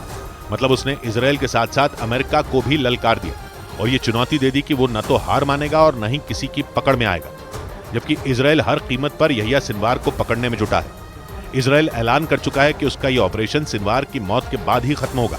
इस बीच इजराइल की सेना ने हमास की खान यूनिस बटालियन के कमांडर मदहत मुबशर को भी मार गिराने का दावा किया। खान यूनिस गाजा पट्टी का एक शहर है जिसे फिलिस्तीन के चरमपंथी संगठन हमास का गढ़ माना जाता है। जहां मौजूद हमास के 250 से ज्यादा ठिकानों पर इजराइल की सेना ने आसमान से बमबारी कर वहां तबाही मचा दी। इजराइल की सेना की तरफ से इसका एक वीडियो भी जारी किया गया जिसमें शहर के एक इलाके में बमों के गिरने के बाद जोरदार धमाके होते दिखाई दिए। जो वीडियो सामने आया उसमें इजराइल के हवाई हमले के बाद वहां आग के बड़े बड़े गोले उठते दिखे। धुएं के काले गुबार ने पूरे इलाके को ढक लिया। बाद में इजराइल की सेना ने दावा किया कि उसके इस हमले में खान यूनिस बटालियन का कमांडर मदहत मुबशर मारा गया। इजराइल की सेना के मुताबिक इस एयर स्ट्राइक में शहर में मौजूद हमास की कई सुरंगें भी ध्वस्त हो गईं। और इसी तरह इजराइल की सेना ने हमास के दरज तूफा बटालियन के कई ठिकानों पर भी एक साथ एयर स्ट्राइक की। इजराइल ने दावा किया है कि उसके हवाई हमलों में उस बटालियन के 3 बड़े कमांडरों की मौत हो गई, जिन्होंने 7 अक्टूबर को इजराइल में घुसकर बेगुनाह लोगों को मौत के घाट उतार दिया था। इजराइल की सेना की तरफ से मारे गए हमास के 3 कमांडरों के नाम के साथ उनकी तस्वीरें भी जारी की गईं। इजराइल के हवाई हमले में मारे गए हमास के कमांडरों के नाम रफत अब्बास, इब्राहिम जिदेवा और तारिक मारूफ हैं। हमास के ये 3 कमांडर दरज तूफा बटालियन से जुड़े थे। और इजराइल की मीडिया के मुताबिक इसी बटालियन के लड़ाकों ने 7 अक्टूबर को इजराइल पर भीषण हमला किया और वहां तबाही मचा दी थी। दावा है कि इस बटालियन के मारे गए 3 कमांडर भी दूसरे लड़ाकों के साथ हमले वाले दिन इजराइल में दाखिल हुए थे। दावा है कि इन तीनों ने लड़ाकों की अगुवाई की थी और उन्हें ज्यादा से ज्यादा लोगों की हत्या करने का आदेश दिया था। और पिछले 3 हफ्तों में इजराइल ने हमास के करीब 20 खतरनाक कमांडरों को मार गिराने का दावा किया। मतलब 7 अक्टूबर को यह हमले का बदला लेने के लिए इजराइल की सेना हमास के एक-एक कमांडर और लड़ाकों को ढूंढ कर मार रही है। और इजराइल का दावा है कि जल्द ही हमास के दूसरे सबसे बड़े नेता यहिया सिनवार को भी ढेर कर दिया जाएगा। उसकी तलाश में इजराइल ने एड़ी चोटी का जोर लगा रखा है। वहां के मीडिया के मुताबिक पिछले 3 हफ्तों में हमास के करीब 20 बड़े कमांडर इजराइल के हमले में मारे जा चुके हैं। कुछ रोज पहले ही इजराइल ने हमास के तोफखाना यूनिट के डिप्टी हेड मोहम्मद कतामश को मार गिराने का दावा किया था। और इसी तरह हमास के शूरा काउंसिल के प्रमुख ओसामा मजीनी को भी इजराइल ने ढेर कर दिया था, जिससे हमास को तगड़ी चोट पहुंची थी।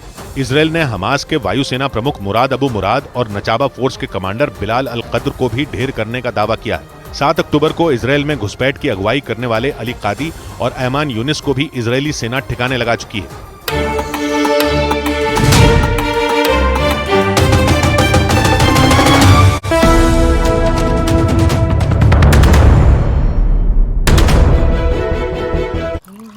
माँ, डेडलाइन तो मेरी है, तुम क्यों उठ गई इतनी जल्दी? मैं नहीं कर पाऊंगी ये सब अपने बच्चों के लिए। पहले ना मैं भी यही कहती थी। प्यार से चाय बनाते, प्यार से रिश्ते निभाते। वाघ बकरी चाय हमेशा रिश्ते बनाए। ये नया इंडिया, नए नजरिए का इंडिया, जहां लोगों का नंबर 1 भरोसा बनता है वो जो उनके मुद्दे, उनकी आवाज निडर होकर उठाता है। लोगों की नंबर 1 पसंद बनता है वो जो सिर्फ रफ्तार नहीं जिम्मेदारी पर भी विश्वास रखता है। देश का नंबर 1 न्यूज चैनल बनता है वो जो देश हित और जनहित दोनों को सर्वोपरि समझता है। न्यूज़ 18 इंडिया, नए इंडिया का नया नंबर 1 न्यूज चैनल। मैंने फैन से पूछा था कि कौन से वेलनेस ड्रिंक की रेसिपी जानना चाहेंगे, एंड दे चोज मसाला चाय। हमें इनकी कोई जरूरत नहीं है, मैं सारे इंग्रेडिएंट्स यहाँ हैं। 7 मसालों की गुडनेस जो बढ़ाए आपकी वेलनेस। परफेक्ट मसाला चाय अब कोई भी बना पाए। वाघ बकरी स्पाइस टी।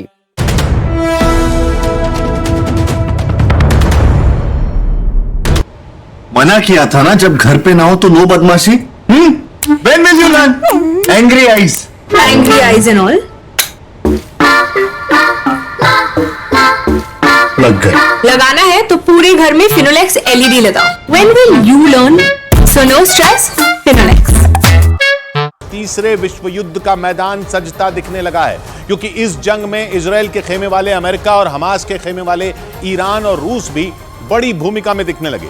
एक और अमेरिका ने सीरिया में हमास के दोस्त ईरान के ठिकानों पर बम बरसाया, तो वहीं हमास बंधकों का मामला लेकर रूस और ईरान के पास पहुंच गया, जिसके बाद लगा कि हमास और इजराइल की जंग ने तीसरे विश्व युद्ध का मैदान तैयार कर दिया है, क्योंकि यूक्रेन जंग के बाद आमने सामने आए रूस और अमेरिका इस जंग में भी भिड़ते दिख रहे हैं। क्योंकि अमेरिका ने सीरिया में घुसकर रूस के दोस्त ईरान के 2 ठिकानों पर बम बरसाए। हालांकि उसने ये साफ कर दिया कि इस कार्रवाई का हमास और इजराइल की जंग से कोई लेना देना नहीं है, लेकिन हमास ईरान का दोस्त है और सीरिया में हमास के इस दोस्त के कई ऐसे ठिकाने हैं जहां से इजराइल पर हमले होते हैं। और ऐसे माहौल में अमेरिका का सीरिया में ईरान के ठिकानों पर बम बरसाना बड़े खतरे की घंटी बजा सकता है, क्योंकि अमेरिका ने पश्चिम एशिया में ऐसे आक्रामक तेवर तब दिखाए हैं जब सीरिया के पड़ोस में अमेरिका का दोस्त इजराइल हमास की वजह से गाजा को लहूलुहान कर रहा है, जबकि हमास बंधकों का मामला लेकर ईरान और रूस के सामने पहुंच गया, जिससे इजराइल का खून खौल उठा, क्योंकि उसकी वजह से इस जंग में ईरान और रूस ने भी अपनी नाक घुसा दी, जो अमेरिका और इजराइल दोनों के लिए परेशानी की वजह बन गया। क्योंकि हमास के इजराइल पर हमले के बाद पश्चिम एशिया में ईरान की सक्रियता तेजी से बढ़ी। उसने इजराइल और अमेरिका दोनों को एक साथ पटकनी देने की कोशिश की, क्योंकि एक तरफ उसने इजराइल को जंग के कई मोर्चे खुलने की धमकी दी और दूसरी तरफ इराक और सीरिया में अमेरिकी सैनिकों पर हमले बढ़ गए, जिसका जवाब अमेरिका ने सीरिया में एयर स्ट्राइक करके दिया। और अमेरिकी लड़ाकू विमान पूर्वी सीरिया में घुस गए, जहां उन्होंने ईरान की सेना के 2 ठिकानों पर बमबारी कर दी, जिसके बाद अमेरिका के रक्षा मंत्रालय ने सीरिया में हुए उसके ऑपरेशन की जानकारी दी और बताया कि ये ऑपरेशन सीरिया और इराक में अमेरिकी सैनिकों पर हुए हमले का जवाब है, जिसका हमास और इजराइल के युद्ध से कोई कनेक्शन नहीं है। लेकिन अमेरिका के इस बयान के बावजूद सीरिया में उसके ऑपरेशन को हमास और इजराइल की लड़ाई से जोड़कर देखा गया और इसे हमास और इजराइल की जंग में अमेरिका की एंट्री माना जा रहा है। क्योंकि अमेरिकी अखबार द वॉशिंगटन पोस्ट ने दावा किया कि हमास और इजराइल की जंग के बाद पश्चिम एशिया में तैनात अमेरिकी सैनिकों पर हमले बढ़ गए और उन हमलों में 1-2 नहीं बल्कि 30 अमेरिकी सैनिक जख्मी हो गए। जबकि इससे पहले अमेरिका की न्यूज कंपनी पॉलिटिको ने खबर दी कि हमलों में अमेरिका के कुछ सैनिकों के सिर पर गंभीर चोटें आईं। यही नहीं, अमेरिका के रक्षा मंत्रालय ने बताया कि 17 से 24 अक्टूबर के बीच इराक और सीरिया में अमेरिका की फौज पर 14 बार हमले हुए, जिनमें 11 हमले इराक में और 3 हमले सीरिया में हुए, जिससे भड़के बाइडेन ने एक दिन पहले ही ईरान को चेतावनी भी दे दी थी। My warning to the Ayatollah was that if they continue to move against those troops, we will respond. और अगले ही दिन अमेरिका ने सीरिया में ईरान को मुंह तोड़ जवाब दिया और उसकी सेना को सीरिया में घुसकर मारा, जिसके बाद पश्चिम एशिया में जंग की आग तेज हो सकती है, क्योंकि अमेरिका ने ईरान को चेतावनी दी थी कि वो पश्चिम एशिया में अमेरिकी सैनिकों को टारगेट न करे, क्योंकि वो वहां आतंकी संगठन ISIS से लड़ने के लिए तैनात है। और उनका हमास और इजराइल के युद्ध से वास्ता नहीं है, लेकिन अमेरिका का कहना है कि सीरिया में उसके सैनिकों पर हमले होते रहे, जिसके बाद अमेरिका को ईरान को जवाब देना पड़ा, जिससे पहले से सुलग रहे पश्चिम एशिया का माहौल बिगड़ सकता है और 2 टुकड़ों में बटी दुनिया की तस्वीर और साफ हो सकती है, क्योंकि यूक्रेन जंग की तरह इस लड़ाई में भी अमेरिका और रूस 2 पक्ष बनते दिख रहे हैं, जिसमें एक तरफ रूस, चीन और पश्चिम एशिया के मुस्लिम देश खड़े हैं और दूसरी तरफ अमेरिका, इजराइल, ब्रिटेन, दक्षिण कोरिया और यूरोप के देशों ने मोर्चा संभाल रखा है। मतलब यूक्रेन जंग के बाद तीसरे विश्व युद्ध का जो माहौल बना वो हमास और इजराइल की जंग के बाद और गर्मा गया, क्योंकि भले ही ये युद्ध इजराइल और हमास के बीच चल रहा हो, लेकिन इससे दुनिया के एक बड़े हिस्से पर असर पड़ सकता है, क्योंकि गाजा की जंग में इजराइल और अमेरिका के अलावा ईरान और रूस बड़े खिलाड़ी बनकर उभरे, क्योंकि एक और भूमध्य सागर में इजराइल की सीमा के पास अमेरिका के 3 बड़े जंगी जहाज पहुंचे। तो वहीं दूसरी ओर पश्चिम एशिया में अमेरिका ने अपने सैनिकों की सुरक्षा का इंतजाम कर डाला। अमेरिका के 900 सैनिक और USS आइजनहावर एयरक्राफ्ट कैरियर वहां पहुंचने वाले हैं। इसके अलावा जंगी जहाजों और लड़ाकू विमानों का बेड़ा सऊदी अरब के पास लाल सागर और ईरान के बगल में मौजूद फारस की खाड़ी की तरफ रवाना हो गया। अमेरिका के थार्ड और पेट्रियट जैसे मिसाइल डिफेंस सिस्टम भी पश्चिम एशिया में मोर्चा संभाल चुके हैं, जिसके बाद खबर आई कि अमेरिका और इजराइल को चुनौती देने के लिए ईरान एक बड़ा युद्ध अभ्यास कर रहा है। यानी ईरान ने इस बात के साफ संकेत दे दिए कि वो पश्चिम एशिया में अमेरिका के हर वार का मुंह तोड़ जवाब देगा। और पश्चिम एशिया में ईरान के बड़े सैन्य अभ्यास को इसी से जोड़कर देखा गया, जिसमें 200 से ज्यादा हेलीकॉप्टरों ने हिस्सा लिया। यानी एक तरफ पश्चिम एशिया में अमेरिका के जंगी जहाजों और हथियारों का जमावड़ा लग रहा है और दूसरी तरफ ईरान ने बड़ा सैन्य अभ्यास शुरू कर दिया। और ईरान के विदेश मंत्री ने बयान दिया कि गाजा के नरसंहार की आग में जलने से अमेरिका खुद को बचा नहीं सकता। यानी हमास और इजराइल की जंग में ईरान ने डंके की चोट पर अमेरिका को घसीट लिया और ईरान और अमेरिका की सालों पुरानी दुश्मनी की आग धधक उठी, जिसमें पर्दे के पीछे से रूस की भी बड़ी भूमिका मानी जा रही है, क्योंकि यूक्रेन जंग के बाद ईरान और रूस की दोस्ती पक्की हो चुकी है और रूस के कई दोस्तों पर हमास की मदद करने के आरोप लग रहे हैं, जिनमें उत्तर कोरिया का नाम भी शामिल है, क्योंकि इजराइल ने आरोप लगाया कि हमास को हथियारों की सप्लाई करने वाले ईरान और उत्तर कोरिया हैं। और उन्हीं हथियारों से हमास ने 7 अक्टूबर को दक्षिणी इजराइल में खून खराबा किया था। यानी इजराइल हमास से अपनी जंग में रूस के दोस्तों को घसीट रहा है, क्योंकि इजराइल ने आरोप लगाया कि दक्षिणी इजराइल में उसे हमास के जो हथियार मिले उनमें कई उत्तर कोरिया और ईरान के हैं। यही नहीं, इजराइल का कहना है कि हमास को मिले 10% हथियार ईरान के हैं, जबकि कुछ दिन पहले दक्षिण कोरिया ने आरोप लगाया था कि हमास को उत्तर कोरिया ने खतरनाक हथियार दिए थे और अब खुद इजराइल ऐसा कह रहा है। मतलब अमेरिका के दोस्त इजराइल ने उत्तर कोरिया को हमले का आरोपी बना दिया, क्योंकि उसका कहना है कि दक्षिणी इजराइल में जो हमला हुआ उसके बाद वहां जांच की गई, जिसमें ऐसे सबूत मिले जिससे हमास के पास उत्तर कोरिया के हथियार होने का अंदाजा लग गया। यूक्रेन जंग के बाद उत्तर कोरिया की गिनती उन देशों में की गई जो रूस के साथ खड़े हैं। और पिछले ही महीने उत्तर कोरिया के शासक किम जोंग उन ने रूस का दौरा किया था। उनकी और पुतिन की मुलाकात की तस्वीरें पूरी दुनिया में चर्चा का मुद्दा बन गई थी, क्योंकि चीन और ईरान के अलावा उत्तर कोरिया ने खुलकर रूस का साथ दिया था और अब उसका नाम गाजा युद्ध में भी आ गया है। मतलब हमास और इजराइल की जंग में रूस, चीन, ईरान और उत्तर कोरिया की चौकड़ी का नाम आ रहा है, जिनका सामना अमेरिका एंड कंपनी से। लेकिन उसमें तुर्की एक ऐसा देश है जो नेटो में अमेरिका के साथ होने के बावजूद इजराइल के खिलाफ खड़ा है। यही नहीं, एर्दोआन ने ऐलान किया कि वो इजराइल का दौरा नहीं करेंगे। मतलब हमास और इजराइल की जंग ने कुछ देशों को साथ लाकर खड़ा किया और कुछ के समीकरण बिगाड़ दिए। जंग के बीच इजराइल के खिलाफ खड़े रूस और उसके दोस्त तो अपने रुख पर कायम रहे और उन्होंने इजराइल के खिलाफ मोर्चा खोल दिया, क्योंकि रूस और अमेरिका ने संयुक्त राष्ट्र में इजराइल के पक्ष में लाए गए अमेरिका के प्रस्ताव को गिरा दिया। इस बीच ईरान ने भी अमेरिका पर हमले जारी रखे, उसने खुलकर हमास का साथ दिया। तो वहीं कट्टरपंथी संगठन हिजबुल्लाह ने उत्तरी इजराइल की तरफ से दबाव बनाना जारी रखा, क्योंकि वहां भी जंग जैसे हालात हैं। यही नहीं, ईरान ने इजराइल को हर मोर्चे पर घेरने की तैयारी कर डाली और ईरान ने इजराइल के 3 पड़ोसियों सीरिया, लेबनान और जॉर्डन को अपने साथ खड़ा कर लिया। इसके अलावा ईरान के समर्थन वाले हिजबुल्लाह के लड़ाके भी लेबनान, सीरिया, जॉर्डन और फिलिस्तीन में सक्रिय हैं।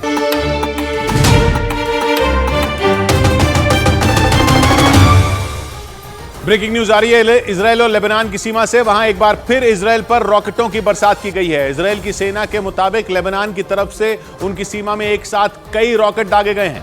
इजराइल ने इन रॉकेट हमलों के पीछे एक बार फिर हिजबुल्लाह का हाथ बता दिया। इजराइल ने आरोप लगाया कि हिजबुल्लाह के लड़ाकों ने रॉकेट दागकर उसकी सीमा के पास बसे गांवों को निशाना बनाया। हालांकि इजराइल ने हिजबुल्लाह के इस हमले को पूरी तरह नाकाम करने का दावा किया। जावेद मंसूरी लेबनान से हमारे साथ जुड़ रहे हैं। जावेद, क्या पता चल रहा है लेबनान से, क्या खबर है?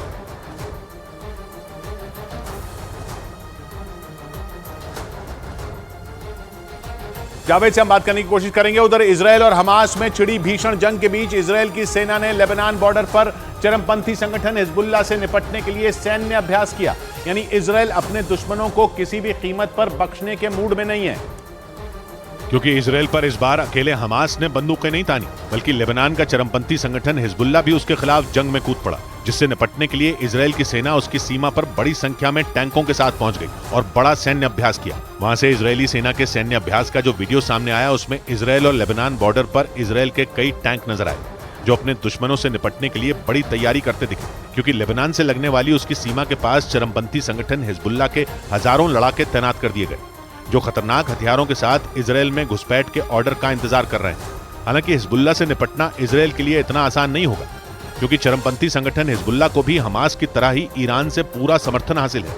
दावा है कि ईरान उसे पैसों से लेकर हथियार तक मुहैया कराता है, जिनके दम पर वो इजराइल के लिए बड़ी मुश्किल बनकर खड़ा हो गया। और जंग के बीच इजराइल की सेना को मुंह तोड़ जवाब देने के लिए लेबनान के चरमपंथी संगठन हिजबुल्लाह ने भी अपनी ताकत दिखाई। जंग के मैदान में कूदने से पहले उसने अपने सैन्य अभ्यास का एक वीडियो जारी किया, जिसमें इजराइल और लेबनान बॉर्डर पर हिजबुल्लाह के लड़ाके अपना दमखम दिखाते नजर आए। बॉर्डर पर बड़ी संख्या में तैनात हिजबुल्लाह के लड़ाके हथियारों और टैंकों से दुश्मनों को अपना निशाना बनाते दिखे। इस दौरान जमीन से लेकर आसमान तक अपने दुश्मनों के चक्के छुड़ाने के लिए चरमपंथी संगठन हिजबुल्लाह पूरी तैयारी में दिखा। लेबनान और इजराइल सीमा पर सैकड़ों की संख्या में सैन्य अभ्यास कर रहे हिजबुल्लाह के लड़ाके हर मोर्चे पर खुद को तैयार करते नजर आए। मतलब साफ है कि जंग के मैदान में उतरने से पहले हिजबुल्लाह के लड़ाकों ने इजराइल का नामो निशान मिटा देने की ठान ली, क्योंकि हमास और हिजबुल्लाह को ताकतवर बनाने के पीछे भी ईरान का यही मकसद है कि इजराइल के पड़ोस में बसे ये दोनों चरमपंथी संगठन फिलिस्तीन के लिए इजराइल को दुनिया के नक्शे से मिटा दें। और यही वजह रही कि हमास के हमलों के बाद से ही इजराइल दो मोर्चों पर जंग लड़ रहा है। इजराइल की सेना जहां गाजा में हमास के ठिकानों पर बमबारी कर रही है, वहीं लेबनान में हिजबुल्लाह के ठिकानों को भी ध्वस्त करने में जुटी है। और इजराइल की वायुसेना ने इस हमले का एक वीडियो भी जारी किया, जिसमें हवाई हमले के बाद जोरदार धमाके के साथ आग की ऊंची ऊंची लपटें उठती दिखाई दी, जिनसे उठने वाला काला धुआं तेजी से चारों तरफ फैल गया। इस दौरान इजराइल की तरफ से किए गए हवाई हमलों से पूरा इलाका दहल उठा, क्योंकि 7 अक्टूबर को हमास के इजराइल पर किए गए हमलों के बाद से ही लेबनान का चरमपंथी संगठन हिजबुल्लाह भी पूरी ताकत के साथ इस जंग में कूद पड़ा, जिसकी वजह से जंग के बीच इजराइल और लेबनान बॉर्डर पर भी तनाव बढ़ता जा रहा है। लेबनान से हमारे साथ जावेद मंसूरी जुड़ रहे हैं। जावेद, लेबनान से क्या खबर आ रही है? देखिए, लगातार हिजबुल्लाह और इजराइल आमने सामने हैं। जो हिजबुल्लाह का दावा है, उसने आज 3 दफा हमला किया। पहला 2:45 पर, फिर 3 बजे और फिर 3:45 पर अबू दजाज, अल सादा, मिसगांव अम जैसे इजराइल के इलाकों में हमले किए गए। तो वहीं इजराइल भी लगातार हिजबुल्लाह के ठिकानों पर हमले कर रहा है। किशोर, ये समझना होगा कि हिजबुल्लाह लगातार चुनौती दे रहा है इजराइल को, और हिजबुल्लाह का ये दावा है कि अब तक 17 से ज़्यादा IDF के सैनिकों को वो मार चुका है और करीब 40 वाहनों को क्षतिग्रस्त कर दिया। और टारगेट कई 89 जो ऑपरेशन है वो हिजबुल्लाह ने चलाए। और अब तक अगर बात करें आज के हमलों की, तो उसमें हिजबुल्लाह का ये दावा है कि कई टेक्निकल इक्विपमेंट्स को ध्वस्त किया है हिजबुल्लाह ने इस पूरे हमले में। जी। और उधर हिजबुल्लाह ने दावा किया कि इजराइल और हमास में छिड़ी जंग के बीच इजराइल की सेना के जवाबी हमलों में उसके 46 लड़ाके ढेर हो गए। हालांकि इन सब के बावजूद हिजबुल्लाह ने यह साफ कर दिया कि इस जंग में वो हमास के साथ खड़ा रहेगा, जिसका मतलब साफ है कि गाजा और इजराइल के दक्षिणी इलाके से शुरू हुई जंग अब इजराइल और लेबनान बॉर्डर तक पहुंच चुकी है। और दोनों तरफ से हो रही बमबारी की वजह से इजराइल और लेबनान बॉर्डर पर दहशत का माहौल बन गया। इस बीच हिजबुल्लाह ने दावा किया कि इजराइल और हमास में छिड़ी जंग के बीच इजरायली सेना के जवाबी हमलों में हिजबुल्लाह के 46 लड़ाके मारे गए, क्योंकि इजराइल की फौज ने भी हिजबुल्लाह पर कहर ढाने में कोई कसर नहीं छोड़ी। हिजबुल्लाह के हर हमले का उसने मुंह तोड़ जवाब दिया। हिजबुल्लाह जंग की शुरुआत से ही इजराइल को यह चेतावनी देता आया है कि वो गाजा पर हमले न करे, लेकिन इसके बावजूद इजराइल गाजा में ताबड़तोड़ हमले कर रहा है। और हिजबुल्लाह की इस धमकी की एक बड़ी वजह है ईरान का उसके पीछे खड़ा होना। इजराइल के गाजा पर हमले के बाद से ही ईरान ने खुलकर हमास और हिजबुल्लाह का साथ दिया है। गाजा पर हो रहे हमलों से भड़के ईरान ने तो एक बार हिजबुल्लाह को जंग में उतरने का इशारा तक दे दिया। यानी इजराइल के दुश्मन ईरान ने हिजबुल्लाह को इजराइल पर हमले की खुली छूट दे दी। उसने इशारा कर दिया कि इजराइल ने गाजा पर हमले नहीं रोके तो उसे 2 मोर्चों पर जंग लड़नी पड़ेगी और हिजबुल्लाह तो बस चेहरा होगा, जबकि असली जंग ईरान लड़ेगा, क्योंकि हिजबुल्लाह को खड़ा ही ईरान ने किया है, जो ईरान के दोनों दुश्मनों अमेरिका और इजराइल के ठिकानों पर हमले करता रहा है। इजराइल पर हमले के लिए हिजबुल्लाह के लड़ाके लेबनान की सीमा का इस्तेमाल करते हैं, जबकि सीरिया और इराक में बनाए गए उनके ठिकानों ने अमेरिकी सेना की नाक में दम कर रखा है। और हिजबुल्लाह की इसी ताकत का डर दिखाने के लिए ईरान बार बार उसके जंग में उतर जाने की धमकी देता है, जिसकी वजह से हिजबुल्लाह का गुस्सा भी बढ़ता जा रहा है, क्योंकि पिछले कुछ रोज से हिजबुल्लाह ने लेबनान सीमा पर अपने हमले बढ़ा दिए हैं। यहां तक कि हिजबुल्लाह के हमलों ने इजराइल को इतना मजबूर कर दिया कि उसे सीमा के गांवों को खाली कराना पड़ा, क्योंकि हिजबुल्लाह की तरफ से दागे गए रॉकेट इजराइल की सीमा के पास बसे गांवों को आसानी से निशाना बना रहे थे। लेबनान सीमा पर रहने वाले लोगों में खौफ बढ़ता जा रहा था। उन्हें ऐसा लगने लगा था कि किसी भी दिन हिजबुल्लाह के लड़ाके हमास के लड़ाकों की तरह ही सीमा के भीतर घुस जाएंगे और फिर गाजा की सीमा के करीब हमास के लड़ाकों ने जो कहर ढाया, ऐसा ही हिजबुल्लाह के लड़ाके भी कर सकते हैं, क्योंकि हिजबुल्लाह कई बार इजराइल को गाजा पर हमले रोकने की चेतावनी दे चुका है, लेकिन इजराइल हमास के खात्मे तक बमबारी रोकने के लिए तैयार नहीं है। यही वजह रही कि हिजबुल्लाह इजराइल से सीधे सीधे टकराने को भी तैयार है। और इन ताबड़तोड़ हमलों के बीच गाजा में मरने वाले लोगों का आंकड़ा 7,000 से भी ज्यादा पहुंच गया। हमास के स्वास्थ्य मंत्रालय का दावा है कि ईंधन की कमी के कारण गाजा के अस्पताल तेजी से ठप हो रहे हैं, जिसकी वजह से लोगों को इलाज नहीं मिल पा रहा है। और यही वजह है कि इजराइल के हमलों में जख्मी हुए लोगों की जान बचाना मुश्किल हो रहा है। हमास के स्वास्थ्य मंत्रालय ने अस्पतालों तक ईंधन पहुंचाने की मांग दोहराई। हमास के ताजा आंकड़ों के मुताबिक 7 अक्टूबर से अब तक 7,326 लोगों की मौत इजराइल के हवाई हमलों में हो चुकी है। मरने वाले लोगों में 3,083 तो सिर्फ बच्चे बताए जा रहे हैं, जबकि इजराइल के हमलों में जख्मी हुए लोगों की गिनती 18,967 बताई गई। हालांकि अमेरिका को इन आंकड़ों पर भरोसा नहीं है। अमेरिका के राष्ट्रपति ने एक दिन पहले ही हमास के आंकड़ों को भ्रम में डालने वाला बताया था।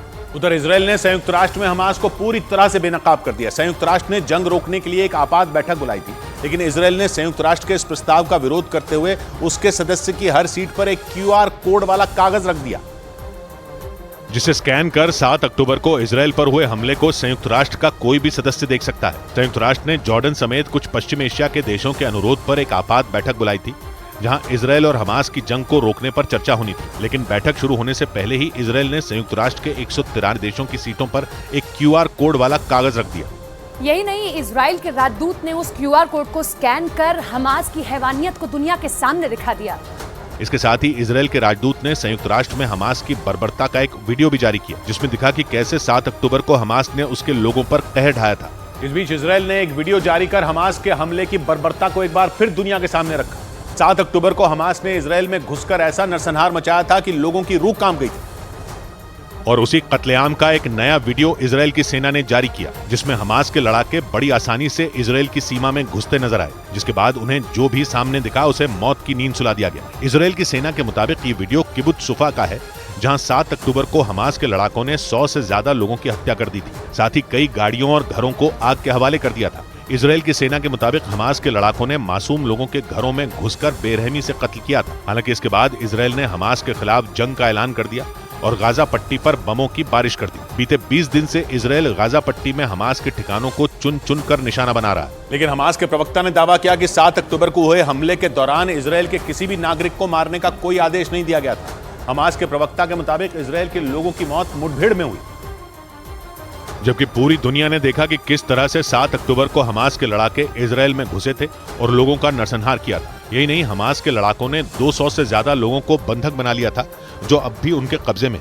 इसके साथ ही उस हमले के कई वीडियो भी सामने आ चुके हैं, जिसमें हमास के लड़ाके हैवानियत से इजराइल के लोगों की हत्या करते नजर आए थे। लेकिन उन हमलों को दरकिनार करते हुए हमास के प्रवक्ता गाजी अहमद ने दावा किया कि उनके लड़ाकों को इजराइल के लोगों को मारने का आदेश नहीं दिया गया था और उन्होंने अपने बचाव में इजराइल के लोगों पर गोलीबारी की थी। और हमास के प्रवक्ता के दावे के उलट उसका असली सच बाहर आ गया।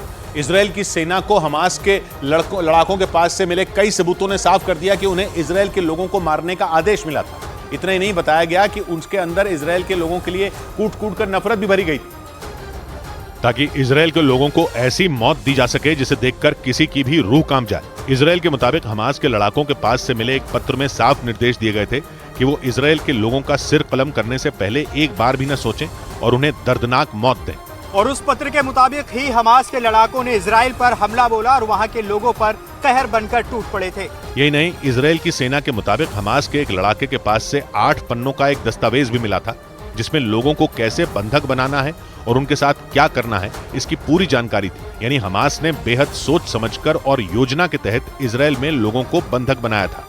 उधर इजराइल में हुए हमास के हमले के बाद का एक ऐसा वीडियो सामने आया जिससे इजराइल समेत पूरी दुनिया दंग रह गई। न्यूज़ 18 की टीम इजराइल और गाजा बॉर्डर के करीब किबुत्ज होलिट में पहुंची, जहां 7 अक्टूबर को हमास के लड़ाकों ने भीषण हमले करके उसे कटघर में तब्दील कर दिया था और कई लोगों को मौत के घाट उतार दिया। हमास ने कुछ लोगों को तो घरों में बंद कर जलाकर मार डाला। यही नहीं, इजराइल के उस इलाके में हमास के लड़ाकों ने ताबड़तोड़ बमबारी कर कई घरों को तबाह कर दिया। इस हमले में उन्होंने बच्चों को भी नहीं छोड़ा और उनकी भी हत्या कर दी। हर जगह आगजनी, हर जगह कालिक, हर जगह आतंक के निशान आपको दिखेंगे। इजराइल के किबुत्ज होलिट इलाके से एक और वीडियो सामने आया जहां हमास ने हमला कर कई घरों को तबाह कर दिया। 7 अक्टूबर को हमास के लड़ाकों ने पहले उस इलाके को चारों तरफ से घेरा और फिर उस पर बमबारी कर दी, जिसकी वजह से कई घर जलकर राख हो गए।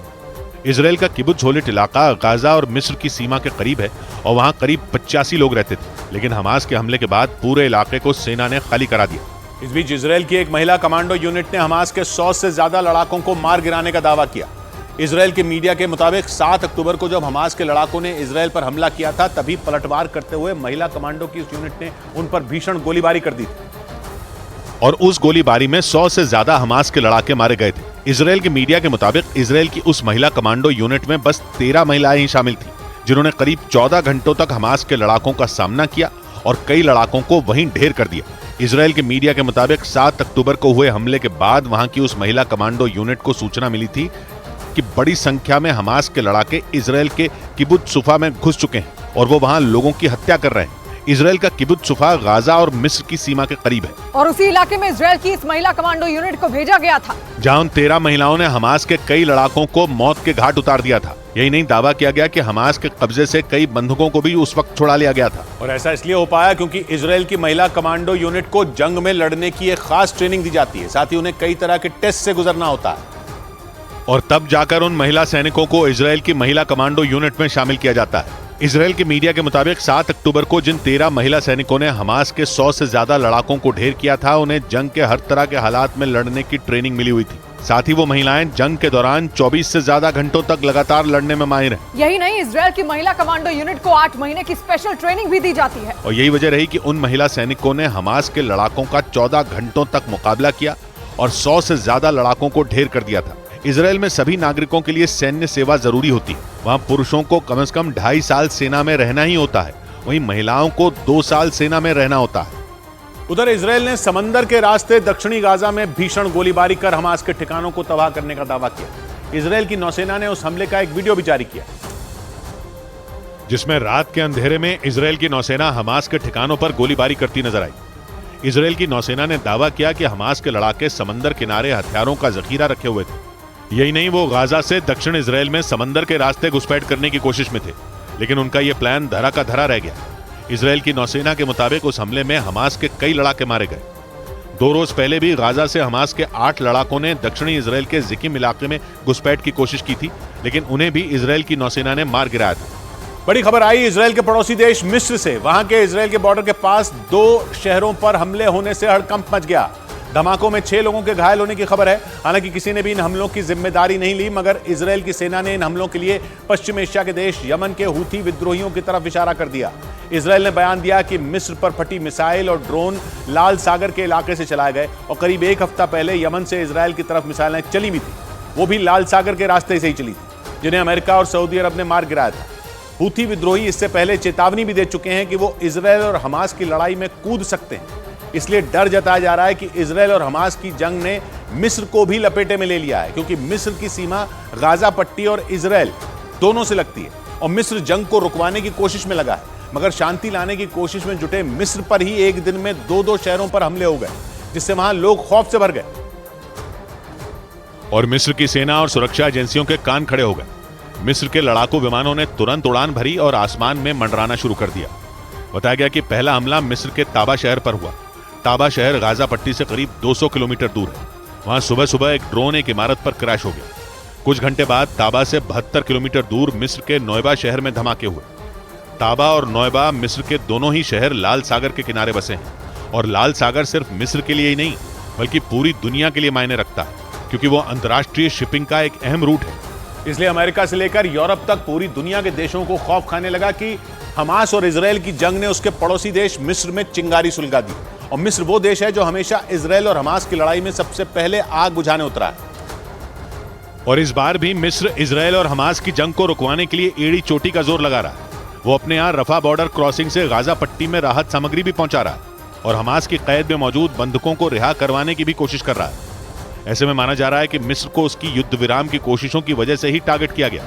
उधर इजराइल के तेल अवीव में रॉकेट के हमलों से लोग दहशत में आ गए, क्योंकि वो रॉकेट रिहायशी इलाके में मौजूद एक इमारत पर जा गिरा।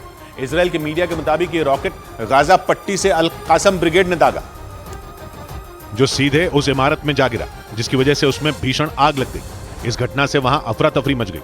इस हमले में 3 लोग बुरी तरह घायल हो गए, जिनमें एक की हालत गंभीर बताई गई। इजराइल की मीडिया के मुताबिक यह हमला हमास की मिलिट्री विंग अल कासम ब्रिगेड ने किया, जिसका गाजा पट्टी पर कब्जा है। अल कासम ब्रिगेड को ही 7 अक्टूबर को इजराइल में हुए हमलों का मास्टरमाइंड बताया जा रहा है। इस बीच इजराइल के तेल अवीव शहर में बंधकों की रिहाई के लिए सेना के मुख्यालय के बाहर लोगों ने जमकर प्रदर्शन किया, क्योंकि 7 अक्टूबर को हमास ने इजराइल पर हमले के दौरान उन प्रदर्शनकारियों के परिवार के लोगों को बंधक बना लिया था, जिनकी रिहाई के लिए लोग सड़कों पर उतरकर प्रदर्शन करते दिखे। वहां से जो वीडियो सामने आया उनमें प्रदर्शनकारियों की भारी भीड़ नजर आई, जो हाथ में बंधक बनाए गए लोगों की तस्वीर लेकर उनकी रिहाई की मांग करते दिखे। इस दौरान बड़ी संख्या में महिलाओं ने भी हिस्सा लिया। तेल अवीव शहर में सेना के मुख्यालय के बाहर लोगों ने अपनों की वापसी की गुहार लगाई, जिन्हें 7 अक्टूबर को हमास के लड़ाकों ने इजराइल से कैद कर लिया था। इस दौरान पोस्टर पर कैद किए गए लोगों की तस्वीरें और उनके नाम लिखे नजर आए, जिनकी तस्वीर के साथ उनके परिवार के लोग एक गुलाब का फूल लेकर लंबी लाइन में खड़े दिखे। ब्रेकिंग न्यूज है गाजा में हो रही बमबारी पर। खबर है कि उत्तरी गाजा में 7 अक्टूबर के बाद से अब तक का सबसे बड़ा हवाई हमला हुआ है। वहां इजराइल ने भारी बमबारी की है और मिसाइलें बरसाई हैं। उत्तरी गाजा में यह बमबारी हमास के ठिकानों पर किए जाने का दावा किया जा रहा है। उत्तरी गाजा पट्टी का वो हिस्सा है जिसे जंग के कुछ दिन बाद ही इजराइल की फौज ने खाली करने का आदेश जारी कर दिया था। नीरज हमारे साथ जुड़ रहे हैं इजराइल से। नीरज, क्या पता चल रहा है उत्तरी गाजा में क्या हो रहा है?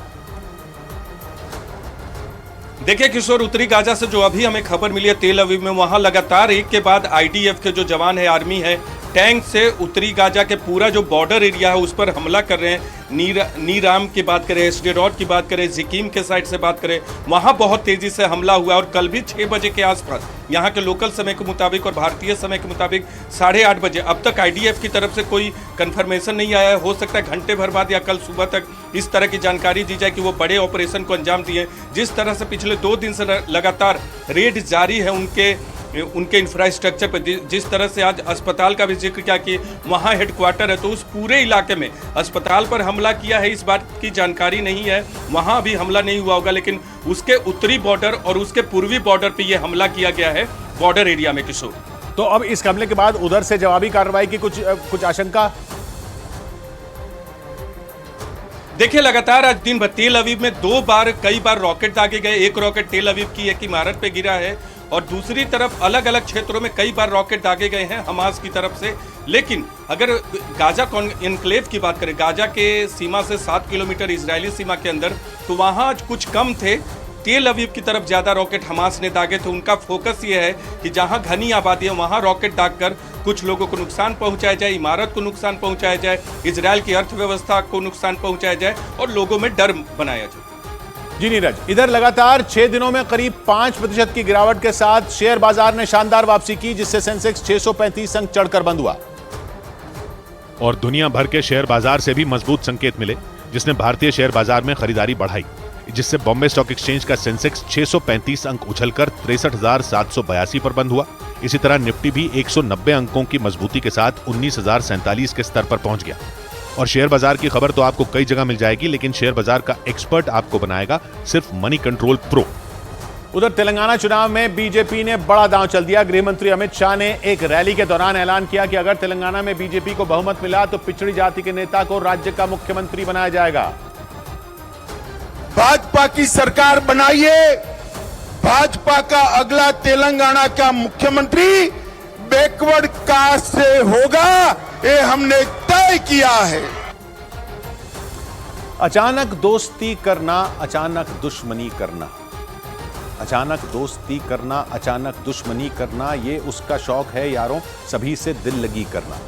सौबात की एक बात कही राही ने, अंधेरे आंधियां बनकर चिरागों को बुझाते हैं, बड़ा मुश्किल है दुनिया में जरा सी रोशनी करना।